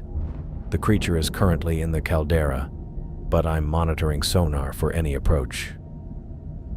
The channel went silent for a moment. I could imagine the reaction on the bridge of the Oceanic Pioneer. Understood, Dr. Thorne. Engineer Jefferson has been briefed on your situation. Sentinel is rated for 10,000 meters and equipped with emergency docking apparatus. Estimated arrival in 42 minutes. I turned to the sonar display, which I'd programmed to sweep continuously. The megalodon had changed its pattern again. It was now moving along the caldera wall, following what appeared to be a methodical search pattern. Its intelligence continued to surprise me. Captain, be advised that the megalodon appears to be searching for an exit. I recommend Sentinel approach from bearing 090 to avoid potential contact. Copy that, Dr. Thorne. We'll relay to Jefferson. I organized my research materials. Despite my situation, I felt a scientist's pride in my discoveries. A living ecosystem 9 kilometers beneath the surface, centered around a geothermal caldera, unique adaptations in extremophile organisms, and a megalodon, an apex predator thought extinct for millions of years. The life support timer ticked down to 1:30:05. The submersible groaned as a small shift in water pressure tested the weakened hull. A new warning flashed on the display. Hull integrity section C, critical. I diverted power from the external sample heaters to reinforce the electromagnetic field stabilizing that section. The sonar showed the megalodon still searching the caldera walls, but it had moved closer to the fissure I'd escaped through. If it found that passage, it might follow my trail. I reduced power to the remaining external camera, leaving just enough to monitor the approach vector for the rescue submersible. Abyssal Explorer to Oceanic Pioneer. Hull integrity warning in Section C. Request update on Sentinel's progress. Dr. Thorne, Sentinel reports 28 minutes to your position. Engineer Jefferson asks if you can establish a navigational beacon to guide final approach. I accessed the emergency systems panel. Affirmative. Deploying acoustic beacon now. I activated the subsonic ping generator, which would emit a distinctive signal pattern that Sentinel could home in on during final approach. The device was designed specifically for rescue operations in low visibility conditions. The minutes crept by as I monitored the megalodon's movements and the deteriorating condition of the hull. 15 minutes to Sentinel's estimated arrival. The life support timer read 1:12:33. A new alert on the sonar drew my attention. The megalodon had found the fissure entrance. It circled the opening, its massive body barely fitting into the passage. Then it entered, moving slowly through the narrow space. Captain Vasquez, the megalodon has entered the fissure connecting the caldera to my position. It's moving toward me. The radio crackled with static before Lenora's voice came through. Understood, Dr. Thorne. Sentinel is accelerating to maximum safe speed. Jefferson will attempt to reach you before the creature. I watched the sonar display as the megalodon moved through the narrow passage. It twisted and turned, its body adjusting to the space. Each movement brought it closer to me. Estimated time to intercept? Captain Vasquez asked. I calculated the creature's speed against the length of the passage. Approximately 18 minutes at current speed. Sentinel's ETA? 12 minutes. It's going to be close, Dr. Thorne. I turned back to my preparations, hands moving with practiced efficiency despite the fear gnawing at my insides. I secured the final sample container and triple-checked the data drives. Everything of scientific value was ready for transfer, the evidence of a discovery that would change our understanding of deep-sea ecosystems and evolution. The submersible creaked ominously, and another warning flashed on the display. Hull integrity section D. Critical. The pressure hull was beginning to fail in multiple locations. Even without the megalodon's interference, the Abyssal Explorer wouldn't survive much longer at this depth. I rerouted emergency power to the hull stabilization system, sacrificing the remaining external camera. The cabin lights dimmed to emergency levels, bathing the control console in a soft red glow. Oceanic Pioneer, hull integrity failing in multiple sections. Request Sentinel's current position. Sentinel at 8,000 meters and descending rapidly. 9 minutes to your position. The sonar showed the megalodon continuing its advance through the fissure, now less than 400 meters away. I could almost feel its presence. The ancient predator's relentless pursuit, driven by millions of years of evolutionary perfection. I checked the life support timer, 0:58:12. Less than an hour of breathable air remained. Between the failing hull, the approaching megalodon, and my dwindling oxygen, the margins for survival were razor thin. Dr. Thorne's Sentinel has visual contact with your beacon. Engineer Jefferson is requesting direct communication. Patch him through, Captain. The radio crackled, and a new voice came through. Calm, measured, with the slight drawl of someone raised in the American South. Dr. Thorne, this is Marcus Jefferson piloting Sentinel. I'm on final approach to your position. Can you confirm your submersible's orientation for docking alignment? I checked the navigation display. Sentinel, Abyssal Explorer is oriented bow up at 15 degrees, with emergency docking port facing east, bearing 090. Copy that, Doctor. I have visual on your position. Be advised I'm seeing significant structural damage to your outer hull. Docking will be challenging but doable. I felt a surge of hope at his words. Marcus Jefferson was one of the best submersible pilots in the program, with extensive experience in deep-sea operations and emergency extractions. Marcus, be advised we have a biological threat approaching from the Western Passage. Large predator, extremely dangerous. Understood. I've been briefed on your discovery. Captain Vasquez thought I wouldn't believe it until I saw the footage. The sonar pinged again. The megalodon had increased its speed, now less than 300 meters away and closing faster than I'd calculated. Marcus, threat is accelerating, current distance 280 meters and closing, estimated intercept in 12 minutes. I have visual contact with your submersible, Dr. Thorne. Beginning final approach. ETA 2 minutes to docking position. Through the viewport, I caught a glimpse of movement in the murky distance. For a heart-stopping moment, I feared it was the Megalodon approaching from an unexpected direction. But as it drew closer, I recognized the sleek, purpose-built form of the Sentinel Rescue submersible.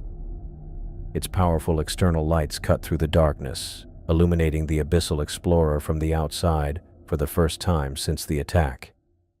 Relief washed over me so intensely I had to grip the console to steady myself. After hours alone in the damaged submersible, the sight of the Sentinel was almost overwhelming. Visual contact confirmed, Marcus. I can see you approaching. The Sentinel maneuvered carefully toward the Abyssal Explorer's emergency docking port, its thrusters kicking up small clouds of sediment from the ocean floor. Marcus was taking a direct approach, minimizing the time needed for docking. Dr. Thorne, I'm initiating docking procedure, preparing to extend magnetic coupling arms.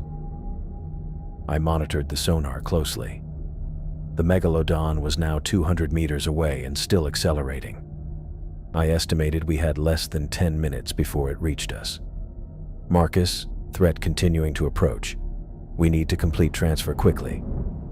Copy that. Extending coupling arms now. Stand by for hard dock. Through the viewport, I watched as the Sentinel's mechanical arms extended toward my submersible. The rescue craft positioned itself precisely, aligning with the emergency docking port. I felt a solid thunk as the magnetic couplers connected, followed by the mechanical whir of the docking mechanism engaging. Hard dock achieved, Marcus reported. Beginning pressure equalization between airlocks. A new alert sounded from the control panel. Warning, hull integrity section C, failure imminent. The submersible shuddered, and I heard the distinct sound of metal stress, a high-pitched groan that sent chills through my body. Marcus, hull integrity failing, expedite transfer procedure. Pressure equalization at 60%, 2 minutes to complete.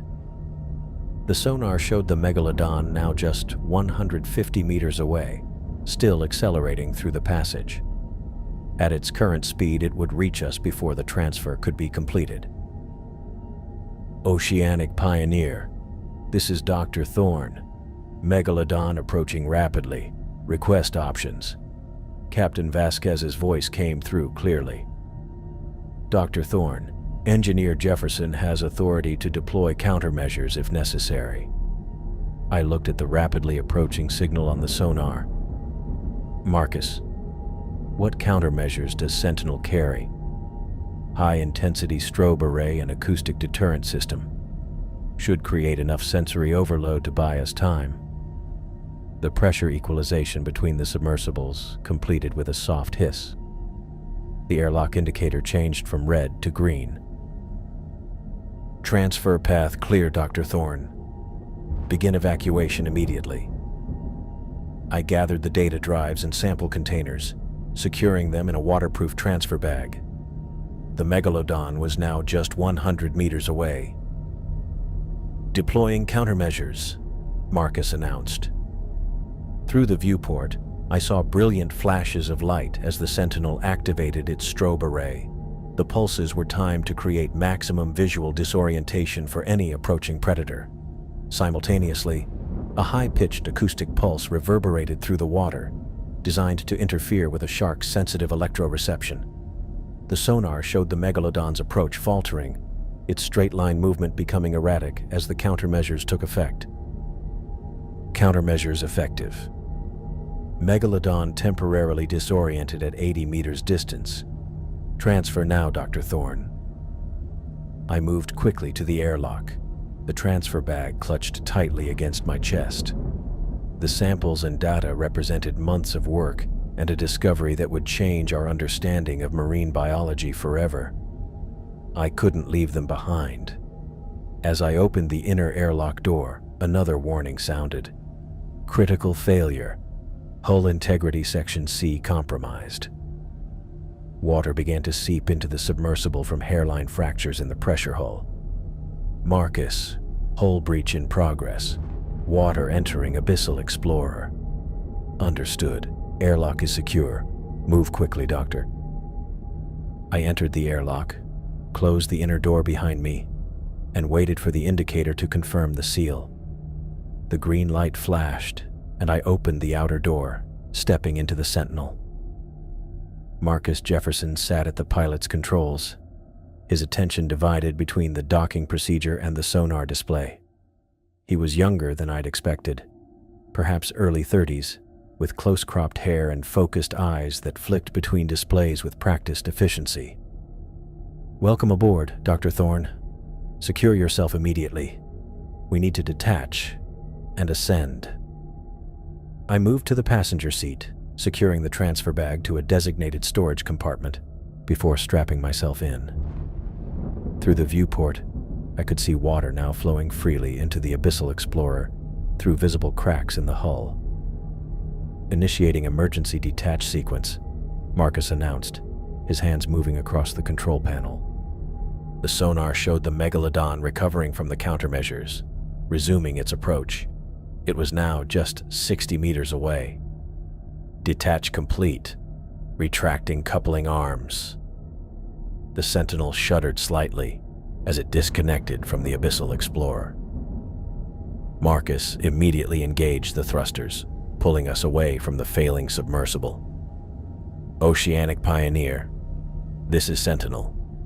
We have Dr. Thorne aboard. Beginning emergency ascent." The Abyssal Explorer's hull collapsed inward as we moved away, the pressure finally overwhelming the weakened structure. The implosion created a shockwave that rocked the Sentinel, pushing us further from the site. On the sonar, the Megalodon appeared to be investigating the collapsing submersible, momentarily distracted from our presence. Marcus took advantage of the distraction, positioning the Sentinel for the most efficient ascent path. "Dr. Thorne, prepare for rapid ascent. Emergency decompression protocols will be managed automatically." I checked my harness, ensuring I was securely fastened. The transfer bag was locked down, its precious contents safe for the journey to the surface. The sonar pinged an alert. The Megalodon had lost interest in the imploded submersible and was now moving toward us. Threat approaching, bearing 270, speed estimated at 8 knots, I reported, falling back on scientific precision to manage my fear. "Acknowledged," Marcus replied calmly. "Initiating emergency ascent now." The Sentinel's powerful ascent thrusters engaged, pushing us upward with considerable force. I felt the pressure in my ears change as the submersible began its journey to the surface.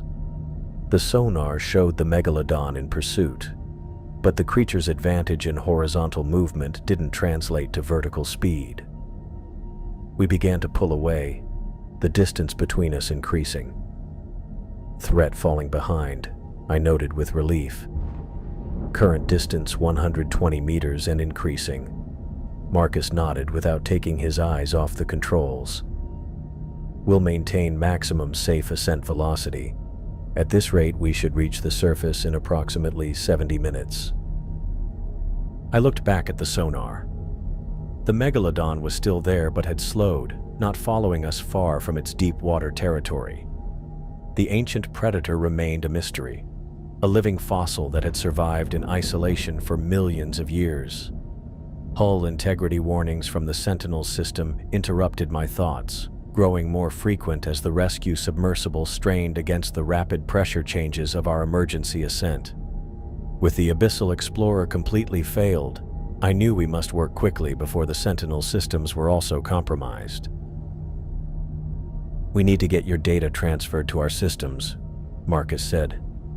"The faster we finish that, the sooner we can focus on our ascent protocol." I nodded, my hands already working to retrieve the external hard drives from my transfer bag. The data I'd collected represented a scientific goldmine, evidence of an ecosystem no one had documented before, not to mention proof of a living megalodon. The thought sent a chill through me. That creature wasn't just a discovery. It had nearly killed me. "Right," I said, pulling out the first drive. "Where's your data port?" Marcus gestured to a panel on the right side of the cabin. "Input's there. System should recognize and back up automatically." The Sentinel was far more advanced than my Abyssal Explorer, newer tech, better protection systems. I connected the first drive, watching as files began transferring. Through the viewport, I could see fragments of my former vessel drifting downward, the implosion scattering debris across the ocean floor. "How long will the transfer take?" Marcus asked, dividing his attention between the ascent controls and the integrity warnings. 10 minutes for the complete data set," I said, wiping sweat from my forehead. "I also have biological samples that need to go into cold storage." Marcus pointed toward a small compartment near the floor. "Preservation unit there. It's at 4 degrees Celsius." I retrieved the sample containers from my bag, vials of water from various depths, tissue samples from the tube worms, bacterial specimens from the mats surrounding the hydrothermal vents, each one carefully labeled, despite my rush to escape the failing Abyssal Explorer. As I secured the samples in the preservation unit, I kept glancing at the sonar. The Megalodon's signature had disappeared from the screen. That didn't mean it was gone, just that it had moved out of range or was positioned where the acoustic signals couldn't reach. "I don't see it anymore," I said. Marcus adjusted our course slightly. "That's good news, but we're not taking chances. I'm maintaining maximum ascent rate within safety parameters." The data transfer reached 60% as I secured the last biological samples. My hands moved quickly, but my mind raced with what I had discovered. The caldera held a complete ecosystem, cut off from the rest of the ocean, featuring a food chain led by a predator that should have been extinct millions of years ago. My thoughts were interrupted by a sudden alarm. Marcus leaned forward, studying the sonar with intense focus. "What is it?" I asked, moving to get a better view of the display. "Large biological signature," Marcus said, his voice tight. "Different bearing than before." I looked at the screen, feeling my muscles tense. The signature was massive, the Megalodon, no question, but it wasn't where we'd last seen it. Instead of falling behind us, it had somehow circled around and was now approaching from the north. "It found the fissure," I said, the realization hitting me like a physical blow. "The same fissure I used to escape the caldera." Marcus nodded grimly. "And it's moving fast, heading directly toward our position." I watched the distance marker on the sonar counting down rapidly. The creature was moving at nearly 15 knots, far faster than I'd seen it swim in the caldera. "We need to disconnect from your submersible," Marcus said. "Now." I looked at the data transfer, 83% complete. "Can we wait until—" "No," Marcus cut me off, already hitting commands on his console. "That thing will be on us in less than 2 minutes. We need to move." I disconnected the hard drive, accepting the incomplete transfer.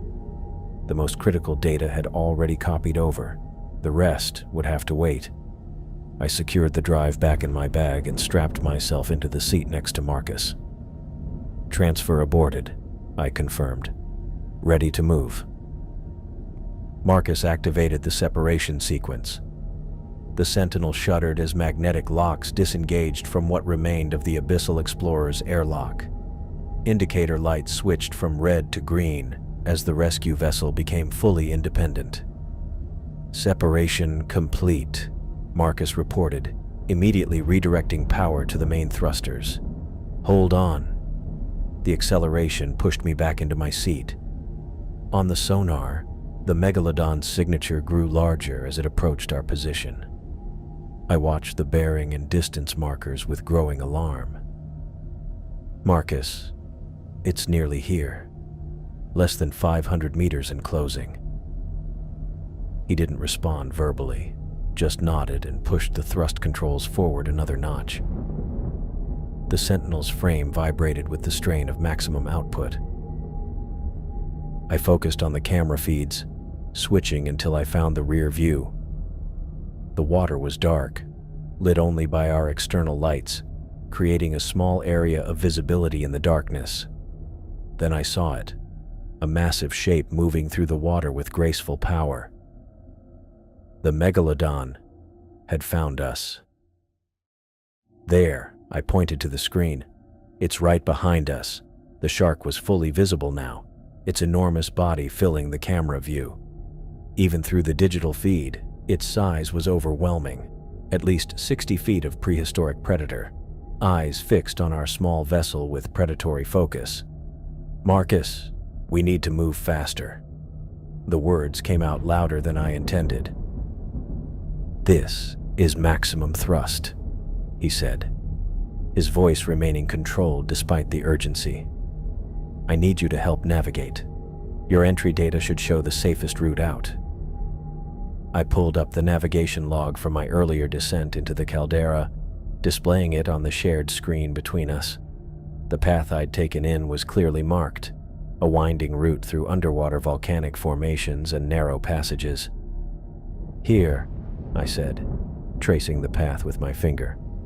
"This is how I came in, but there are sections too narrow for your vessel." Marcus glanced at the display. "Find us an alternative.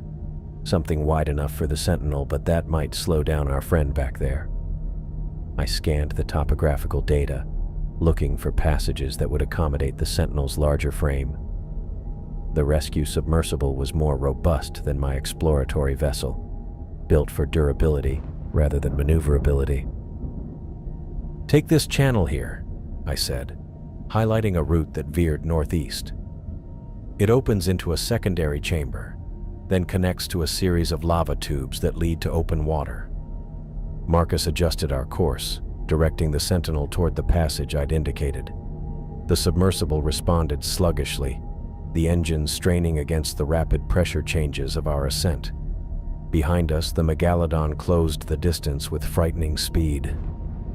On the camera feed, I could see its mouth beginning to open, rows of serrated teeth visible as it prepared to strike.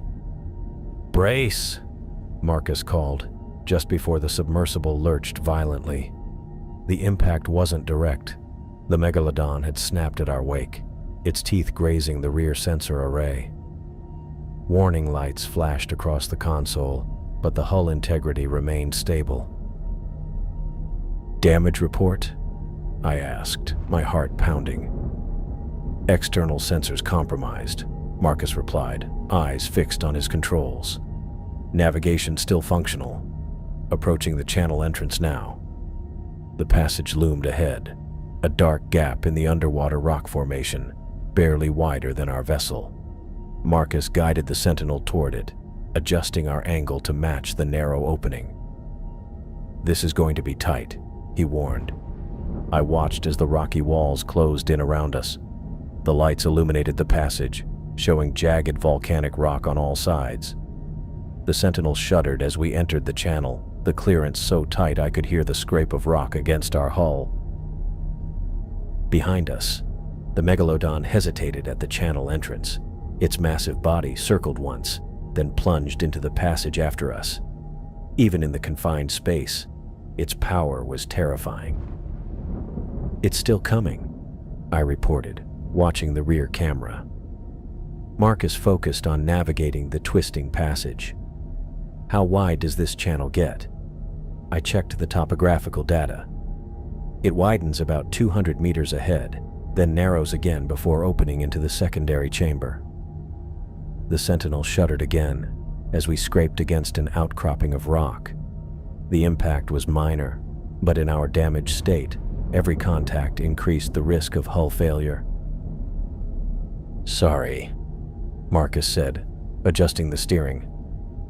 "It's hard to see, and these passages weren't meant for casual tours." Despite the tension, I almost smiled at his attempt at humor. The Sentinel pushed forward, its lights illuminating each new section of the passage as we advanced. Behind us, the Megalodon continued its pursuit, its massive body contorting to fit through the confined space.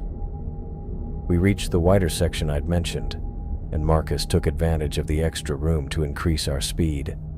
The Sentinel surged forward, putting a little more distance between us and the Predator. "Secondary chamber ahead," I said, pointing to a large, open space on the topographical display. "Once we're through that, we'll hit the final passage leading to open water." Marcus nodded. "And our friend?" I glanced at the rear camera. The Megalodon was still following, its movements hampered by the narrow passage, but its determination undiminished. "Still with us. The chamber might give it room to build up speed again." "Then we don't linger," Marcus said, pushing the thrust controls forward once more. The passage widened suddenly as we entered the secondary chamber. The space was vast compared to the narrow channel we just traversed, with a high ceiling and multiple exits leading in different directions. Our lights barely reached the distant walls. Marcus maintained our course toward the exit passage I'd identified earlier. The Sentinel moved more freely in the open water of the chamber, responding better to the controls. The Megalodon entered the chamber, its massive body stretching out now that it had room to move. It looked even bigger in the open space, its movements smooth and deliberate. "It's gaining on us," I said, watching the distance between us shrink rapidly on the sonar. "How much farther to the exit?" Marcus asked, his voice tense. 80 meters to the passage entrance," I replied, checking the navigation display. "Then about 300 meters through the final tunnel to open water." The Megalodon closed the gap with powerful sweeps of its tail. On the camera feed, I could see its massive head coming directly toward us, mouth beginning to open once more. "It's going to hit us," I warned, gripping the edges of my seat. Marcus made a sudden course change, veering sharply to port. The maneuver caused the Sentinel to roll slightly, throwing me against my harness. The Megalodon shot past our starboard side, missing us by mere feet. "Nice move," I said, breathing hard. "It won't fall for that twice," Marcus replied, already adjusting our course back toward the exit passage. "How wide is this final tunnel?" I checked the data. "Variable. Starts at about 15 meters wide, narrows to around 8 meters at the tightest point." Marcus nodded. "And our friend is what? 18, 20 meters long?" I understood his thinking immediately. The passage might be too narrow for it to follow. "That's the hope," he said, guiding the Sentinel toward the exit. The Megalodon recovered from its missed attack and turned to pursue us once more. Its speed in open water was incredible, far faster than any living shark I'd ever observed. We reached the entrance to the final passage with the Predator only seconds behind us. The tunnel was dark, lit only by our lights as we entered. The walls were smooth, worn by water, but close enough to make navigation tricky. The Sentinel moved forward steadily, with Marcus keeping us centered to avoid the walls. Behind us, the Megalodon entered the passage, its massive body filling the tunnel from floor to ceiling. Its progress slowed as the passage narrowed, forcing it to reduce its speed to navigate the confined space. "It's still following," I said, "but it's struggling with the tight fit." Marcus kept his focus on our own navigation. "How much farther to the narrowest section?" "About 150 meters, I replied, checking the data. "Then another 100 or so to open water." The Sentinel continued forward, the hull occasionally scraping against outcroppings in the tunnel wall. Each contact sent a shudder through the frame, but the vessel maintained its integrity. As we approached the narrowest part of the passage, I could see the walls closing in around us. The clearance on either side of the Sentinel reduced to less than a meter. "This is it," I said. The choke point. Marcus slowed our pace slightly, ensuring precise navigation through the restricted space. The Sentinel moved forward carefully, the external lights revealing the tight confines of the passage ahead. Behind us, the Megalodon continued its pursuit, but its progress had slowed significantly. The massive shark was clearly struggling with the narrowing tunnel, its body too large for the confined space. "It's having trouble," I said, watching the rear camera. "The passage is getting too tight." Marcus didn't reply, his attention fully focused on guiding the Sentinel through the narrowest section. The submersible scraped hard against the wall, the sound of rock against metal echoing through the cabin. Warning lights flashed, indicating damage to external sensors. "External array damaged," Marcus said, his voice tight. "Still have manual control." I kept my eyes on the rear camera, watching as the Megalodon pushed forward into the narrowing passage. The creature's determination was remarkable and terrifying. Its massive body compressed against the tunnel walls, scales scraping against rock as it forced its way forward. "It's still coming," I said, unable to keep the disbelief from my voice. The Sentinel passed through the narrowest point of the passage, the clearance so tight that both sides of the hull scraped against the walls simultaneously. The noise was deafening inside the cabin, metal groaning under the pressure of contact. Behind us, the Megalodon reached the same narrow section. Its head pushed through, jaws still snapping in pursuit, but its body wedged against the restricted opening. The creature thrashed, trying to force its way through, but the passage was simply too narrow for its girth. "It's stuck," I exclaimed, watching the massive shark struggle against the confines of the tunnel. Marcus didn't take his eyes off his controls. "Don't celebrate yet." "How far to open water?" "Less than 100 meters, I replied, checking the navigation display. "The passage widens from here."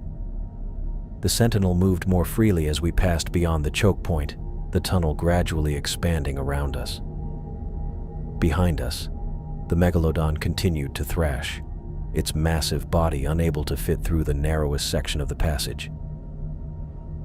"It can't follow us," I said, relief washing over me. "The passage is too small." As if hearing my words, the Megalodon suddenly ceased its forward struggles. On the camera feed, I watched in amazement as the creature began to back up, its body moving in reverse out of the narrow section. "It's retreating," I said. "Going back to the secondary chamber." Marcus nodded. "Smart. It knows its limitations." We continued through the widening passage, the Sentinel's external lights illuminating our path toward open water. The sonar showed the Megalodon's signature moving away from us, back toward the larger chamber we'd left behind. "Approaching exit point," Marcus reported, his voice calmer now. "Depth reading shows we're at 8,500 meters. The tunnel began to brighten ahead as we neared its end. The walls fell away gradually, revealing the vast expanse of open ocean beyond. After the confined spaces we'd traversed, the seemingly endless water ahead was a welcome sight. The Sentinel emerged from the passage into open water, leaving the volcanic formations behind. I checked the rear camera one last time, but there was no sign of the Megalodon. The sonar confirmed what the visual feed showed. The prehistoric predator had returned to its sanctuary within the caldera. "We're clear," Marcus confirmed, adjusting our course for a steady ascent. Setting course for the surface. I leaned back in my seat, the tension slowly draining from my body. Through the viewport, I could see nothing but dark ocean water, but it was the most beautiful view I could imagine at that moment. On the sonar, I watched as the Megalodon's signature moved back through the secondary chamber and into the main caldera. The ancient predator had retreated to its volcanic home, circling back into its prehistoric sanctuary while we escaped into open water. I turned toward the rear viewport. Somewhere down in that darkness was my creation, the Abyssal Explorer. I had designed her systems, spent years perfecting her capabilities for deep-sea research. Now she was lost to the abyss, abandoned in my desperate escape from a predator that science had declared extinct millions of years ago. She was a good vessel, I said, watching as the last traces of the caldera disappeared from view. The Abyssal Explorer had taken me deeper than any human had gone before, shown me things no one else had ever seen. And now she would become another secret of the deep, another piece of human technology claimed by the ocean. Marcus glanced at me. "I'm sorry about your submersible, Dr. Thorne. I know how much work went into it." "It was worth it," I said, surprised to find I actually meant it. "What we discovered down there, it changes everything." As we continued our ascent, Marcus reached for the communication panel. "Sentinel to Oceanic Pioneer, do you copy? Captain Vasquez, this is Engineer Jefferson." The radio crackled before a voice cut through the static. "This is Captain Vasquez. We read you, Sentinel. Status report." "Extraction successful, Captain," Marcus reported, his professional tone belying the ordeal we'd just survived. "We have Dr. Thorne aboard. The Abyssal Explorer has been lost, but we're ascending safely. Current depth 8,000 meters and climbing." "Copy that, Sentinel. Medical team is standing by. What's your ETA?" Marcus checked the instruments. "At current ascent rate, we should reach the surface in approximately 90 minutes. Dr. Thorne appears physically stable but will require medical assessment upon arrival." "Understood. Maintain current course and speed. We'll be tracking you all the way up." "Roger that. Sentinel out." Marcus switched off the comm and turned to me. "How are you holding up, Doctor?" I ran a hand through my sweat-soaked hair. "I'm alive. That counts for something." Now that our immediate survival wasn't in question, my mind turned to the enormity of what I'd found. A living megalodon, an entire ecosystem hidden in a geothermal refugium at the bottom of the Marianas Trench. Evidence that would rewrite textbooks and challenge fundamental assumptions about extinction and evolution. "Marcus," I said, sitting up straighter despite my fatigue, "I need to start documenting everything while it's fresh in my mind. Do you have recording capability in here?" He nodded and pressed a button on the console. "Cabin recorder is active, time-stamped and linked to our current position and depth. Whenever you're ready." I took a deep breath. Where did one even begin when describing something so monumentally significant?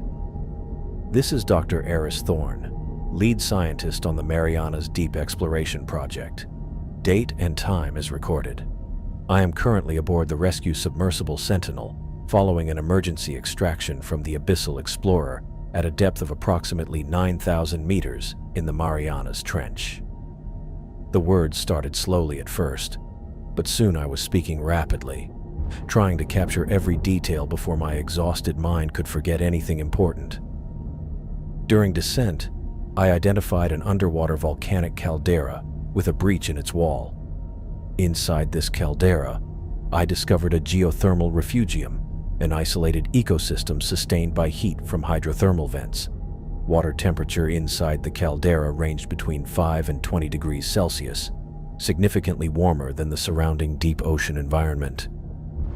Marcus kept his focus on piloting, but I could see him listening intently, occasionally glancing at the sonar display to ensure our prehistoric pursuer hadn't somehow followed us.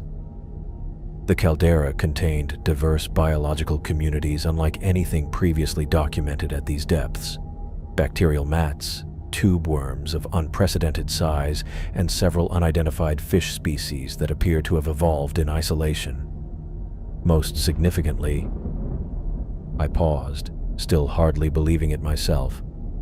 I encountered a living specimen of Otodus megalodon, a species thought to have gone extinct approximately 3.6 million years ago.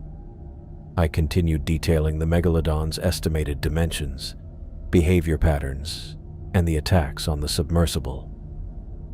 I described the physical features I'd observed, the hunting strategies it employed, and the evidence of intelligence it displayed, all information that contradicted existing theories about prehistoric shark behavior.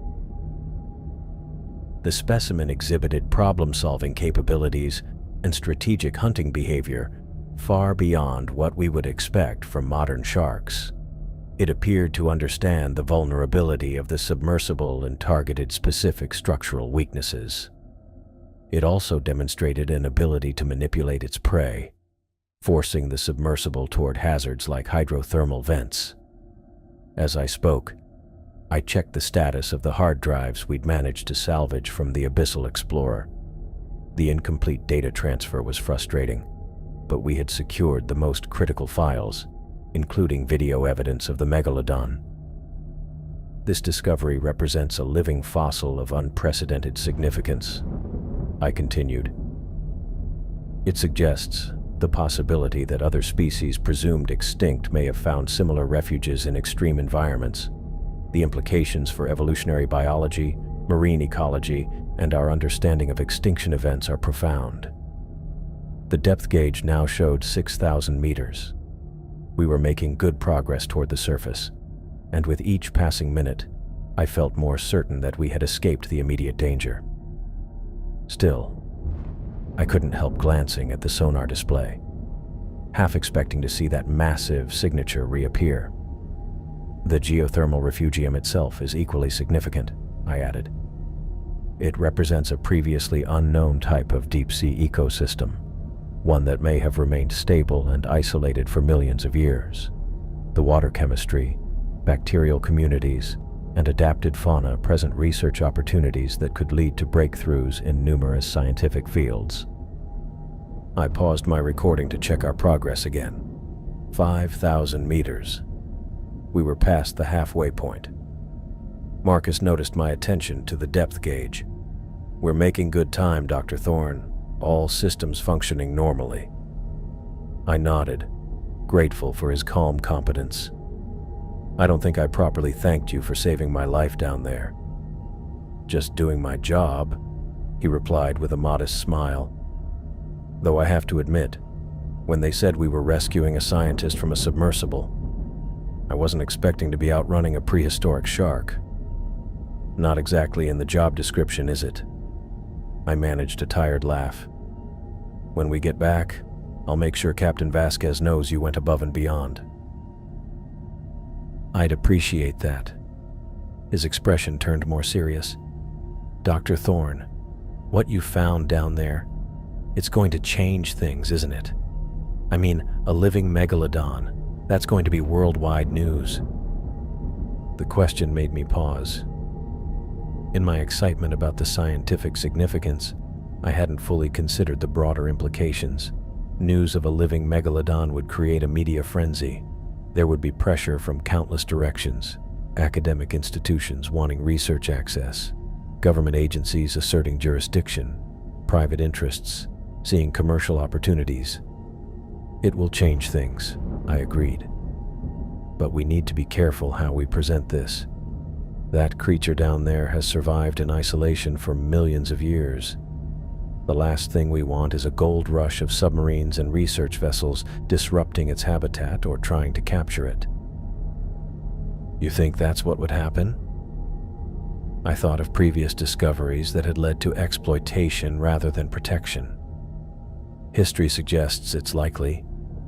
People have a way of destroying what they find fascinating. As we continued our ascent, I resumed my recording, now focusing on the implications and recommendations for future research. I emphasized the need for careful, controlled study that would prioritize preservation of the unique ecosystem. By the time I finished, we had reached the final stages of our ascent. 300 meters to surface, Marcus announced, preparing for final ascent protocols. I looked out through the viewport. The water was growing lighter as we neared the surface, transitioning from the absolute black of the deep to a navy blue that gradually lightened. After so many hours in darkness, even this dim light seemed bright to my eyes. "Sentinel to Oceanic Pioneer, we are approaching surface," Marcus radioed. "Request confirmation of position and weather conditions." "Pioneer to Sentinel, we confirm your approach. Weather conditions stable, light chop on surface. We have visual contact with your ascent bubbles. Medical team is standing by." "Roger that. Beginning final ascent." I watched as the depth counter ticked down. 200 meters, 100 meters, 50 meters. The light grew stronger, and I could make out the silhouette of the Oceanic Pioneer above us. "Brace for surface breach," Marcus warned as we made our final approach. The Sentinel broke the surface with a gentle surge, bobbing in the open air for the first time in hours. I felt a wave of emotion wash over me, relief, exhaustion, exhilaration all mixed together. We had made it back. Against all odds, I had seen something impossible and lived to tell about it. The Sentinel maneuvered toward the research vessel, where I could see crew members preparing the crane system to lift us aboard. Marcus completed the docking procedures with practiced efficiency, securing us to the lifting mechanism.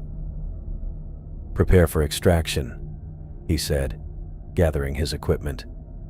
"They'll lift us onto the deck and then we can disembark." I nodded, collecting the sample containers and hard drives.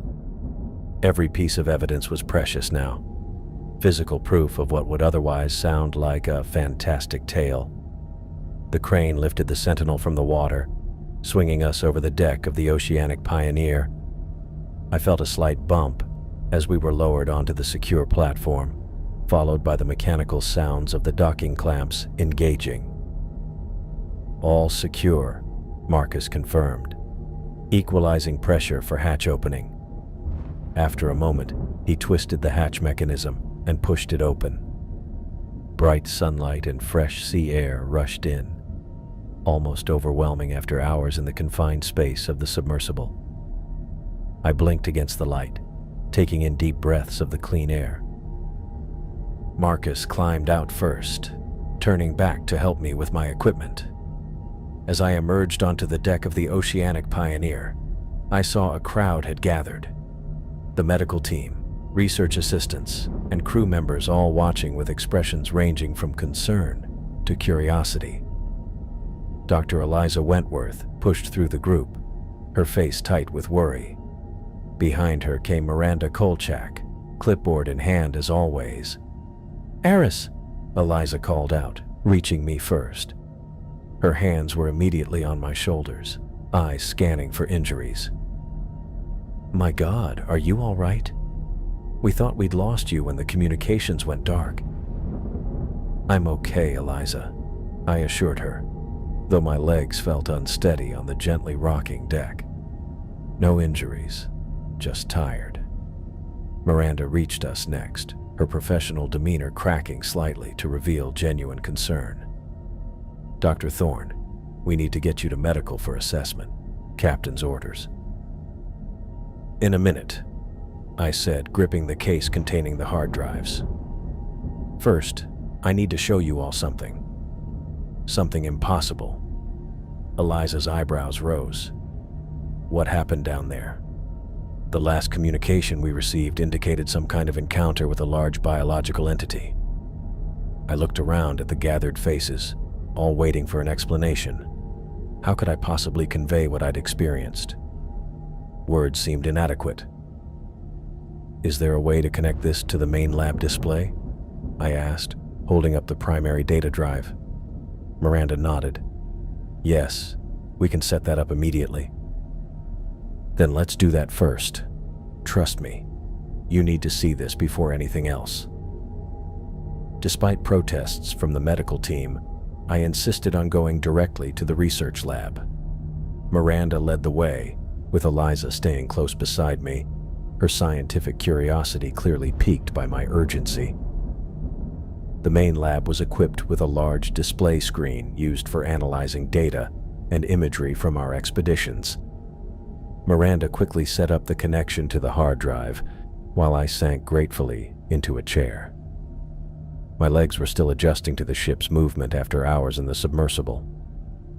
"Everyone who needs to see this, get in here now," I called out to the team members who had followed us.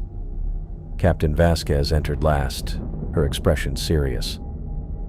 "Dr. Thorne, I understand your excitement, but I must insist that you submit to medical examination after this brief presentation," she said firmly. "Understood, Captain. This won't take long." Once the drive was connected, I navigated to the video files and selected the clearest footage of the megalodon. I paused before playing it, looking around at my colleagues. "What you're about to see challenges everything we know about marine evolutionary history and extinction events," I said. "I found something in that caldera that shouldn't exist." I pressed play. The video began with murky footage of the caldera interior, showing the hydrothermal vents and bacterial mats I'd documented. Then the camera panned, and there it was, the massive form of the megalodon swimming into view, its prehistoric silhouette unmistakable. Gasps filled the room. Eliza's hand went to her mouth. Miranda stopped writing mid-note, her pen hovering above her clipboard. That's not possible," someone whispered. "It's not just a large shark," I explained as the footage continued, showing the creature circling the submersible. "This is Otodus megalodon. 60 feet long, distinctive morphology matching fossil records. Note the dorsal fin shape, the tail structure, the proportional jaw size, all consistent with paleontological reconstructions." The footage continued, showing the megalodon's first attack on the submersible. More gasps as the massive jaws struck the vessel, rocking it violently. "This specimen is alive and well in a geothermally heated caldera at the bottom of the Marianas Trench," I continued. "It's part of a completely isolated ecosystem that has apparently remained stable for millions of years." I advanced to another section of footage, showing the hydrothermal vents and surrounding biological communities. The caldera functions as a refugium, a protected pocket where conditions have remained suitable for species that disappeared elsewhere. Water temperatures range from 5 to 20 degrees Celsius near the vents, much warmer than the surrounding deep ocean environment. The scientific team gathered closer to the screen, their initial shock giving way to professional curiosity. Questions began to pour out. "How large would you estimate the caldera to be? Did you observe any other megafauna species? Was there evidence of a breeding population? How is the food web structured to support an apex predator of that size?" I answered as best I could, explaining the limited observations I'd been able to make before the megalodon attacked. "The caldera is approximately 3 kilometers in diameter. I observed several unidentified fish species that have clearly evolved in isolation, as well as massive tube worm colonies near the vents. As for whether there's more than one megalodon, I can't say for certain. The specimen I encountered showed signs of past injuries that suggest interaction with other large predators." Captain Vasquez, who had remained silent during the initial presentation, finally spoke. "Dr. Thorne, while this discovery is undeniably significant, I'm concerned about the loss of the Abyssal Explorer and the risks you faced. What exactly happened down there?" I described the sequence of events, the initial encounter, the attacks, my attempts to use the hydrothermal vents as protection, and finally, the desperate escape through the fissure. As I spoke, I could see the captain's expression shifting from concern to amazement. "This changes everything," Eliza said when I finished. Her initial skepticism had transformed into excitement. A living specimen of a species thought extinct for over 3 million years. The evolutionary implications alone are staggering. "Not just the shark," I added. "The entire ecosystem represents an evolutionary time capsule, species that have developed in isolation, adapting to conditions that disappeared elsewhere on the planet millions of years ago. Miranda, ever practical, was already thinking ahead. We need to establish research protocols immediately. This discovery will attract attention from institutions worldwide. We should consider applying for protected status for the site. I nodded emphatically. That's exactly what we need to do. This isn't just about scientific discovery. It's about responsible stewardship. We need to organize a properly equipped return expedition, but with strict protections for this extraordinary ecosystem. The energy in the room was electric. Research teams were already breaking into discussion groups, outlining preliminary plans for follow-up studies and the equipment that would be needed. Captain Vasquez stepped away to contact the Research Institute headquarters, while Miranda began drafting initial protection proposals. After answering as many questions as I could, I finally submitted to the medical examination.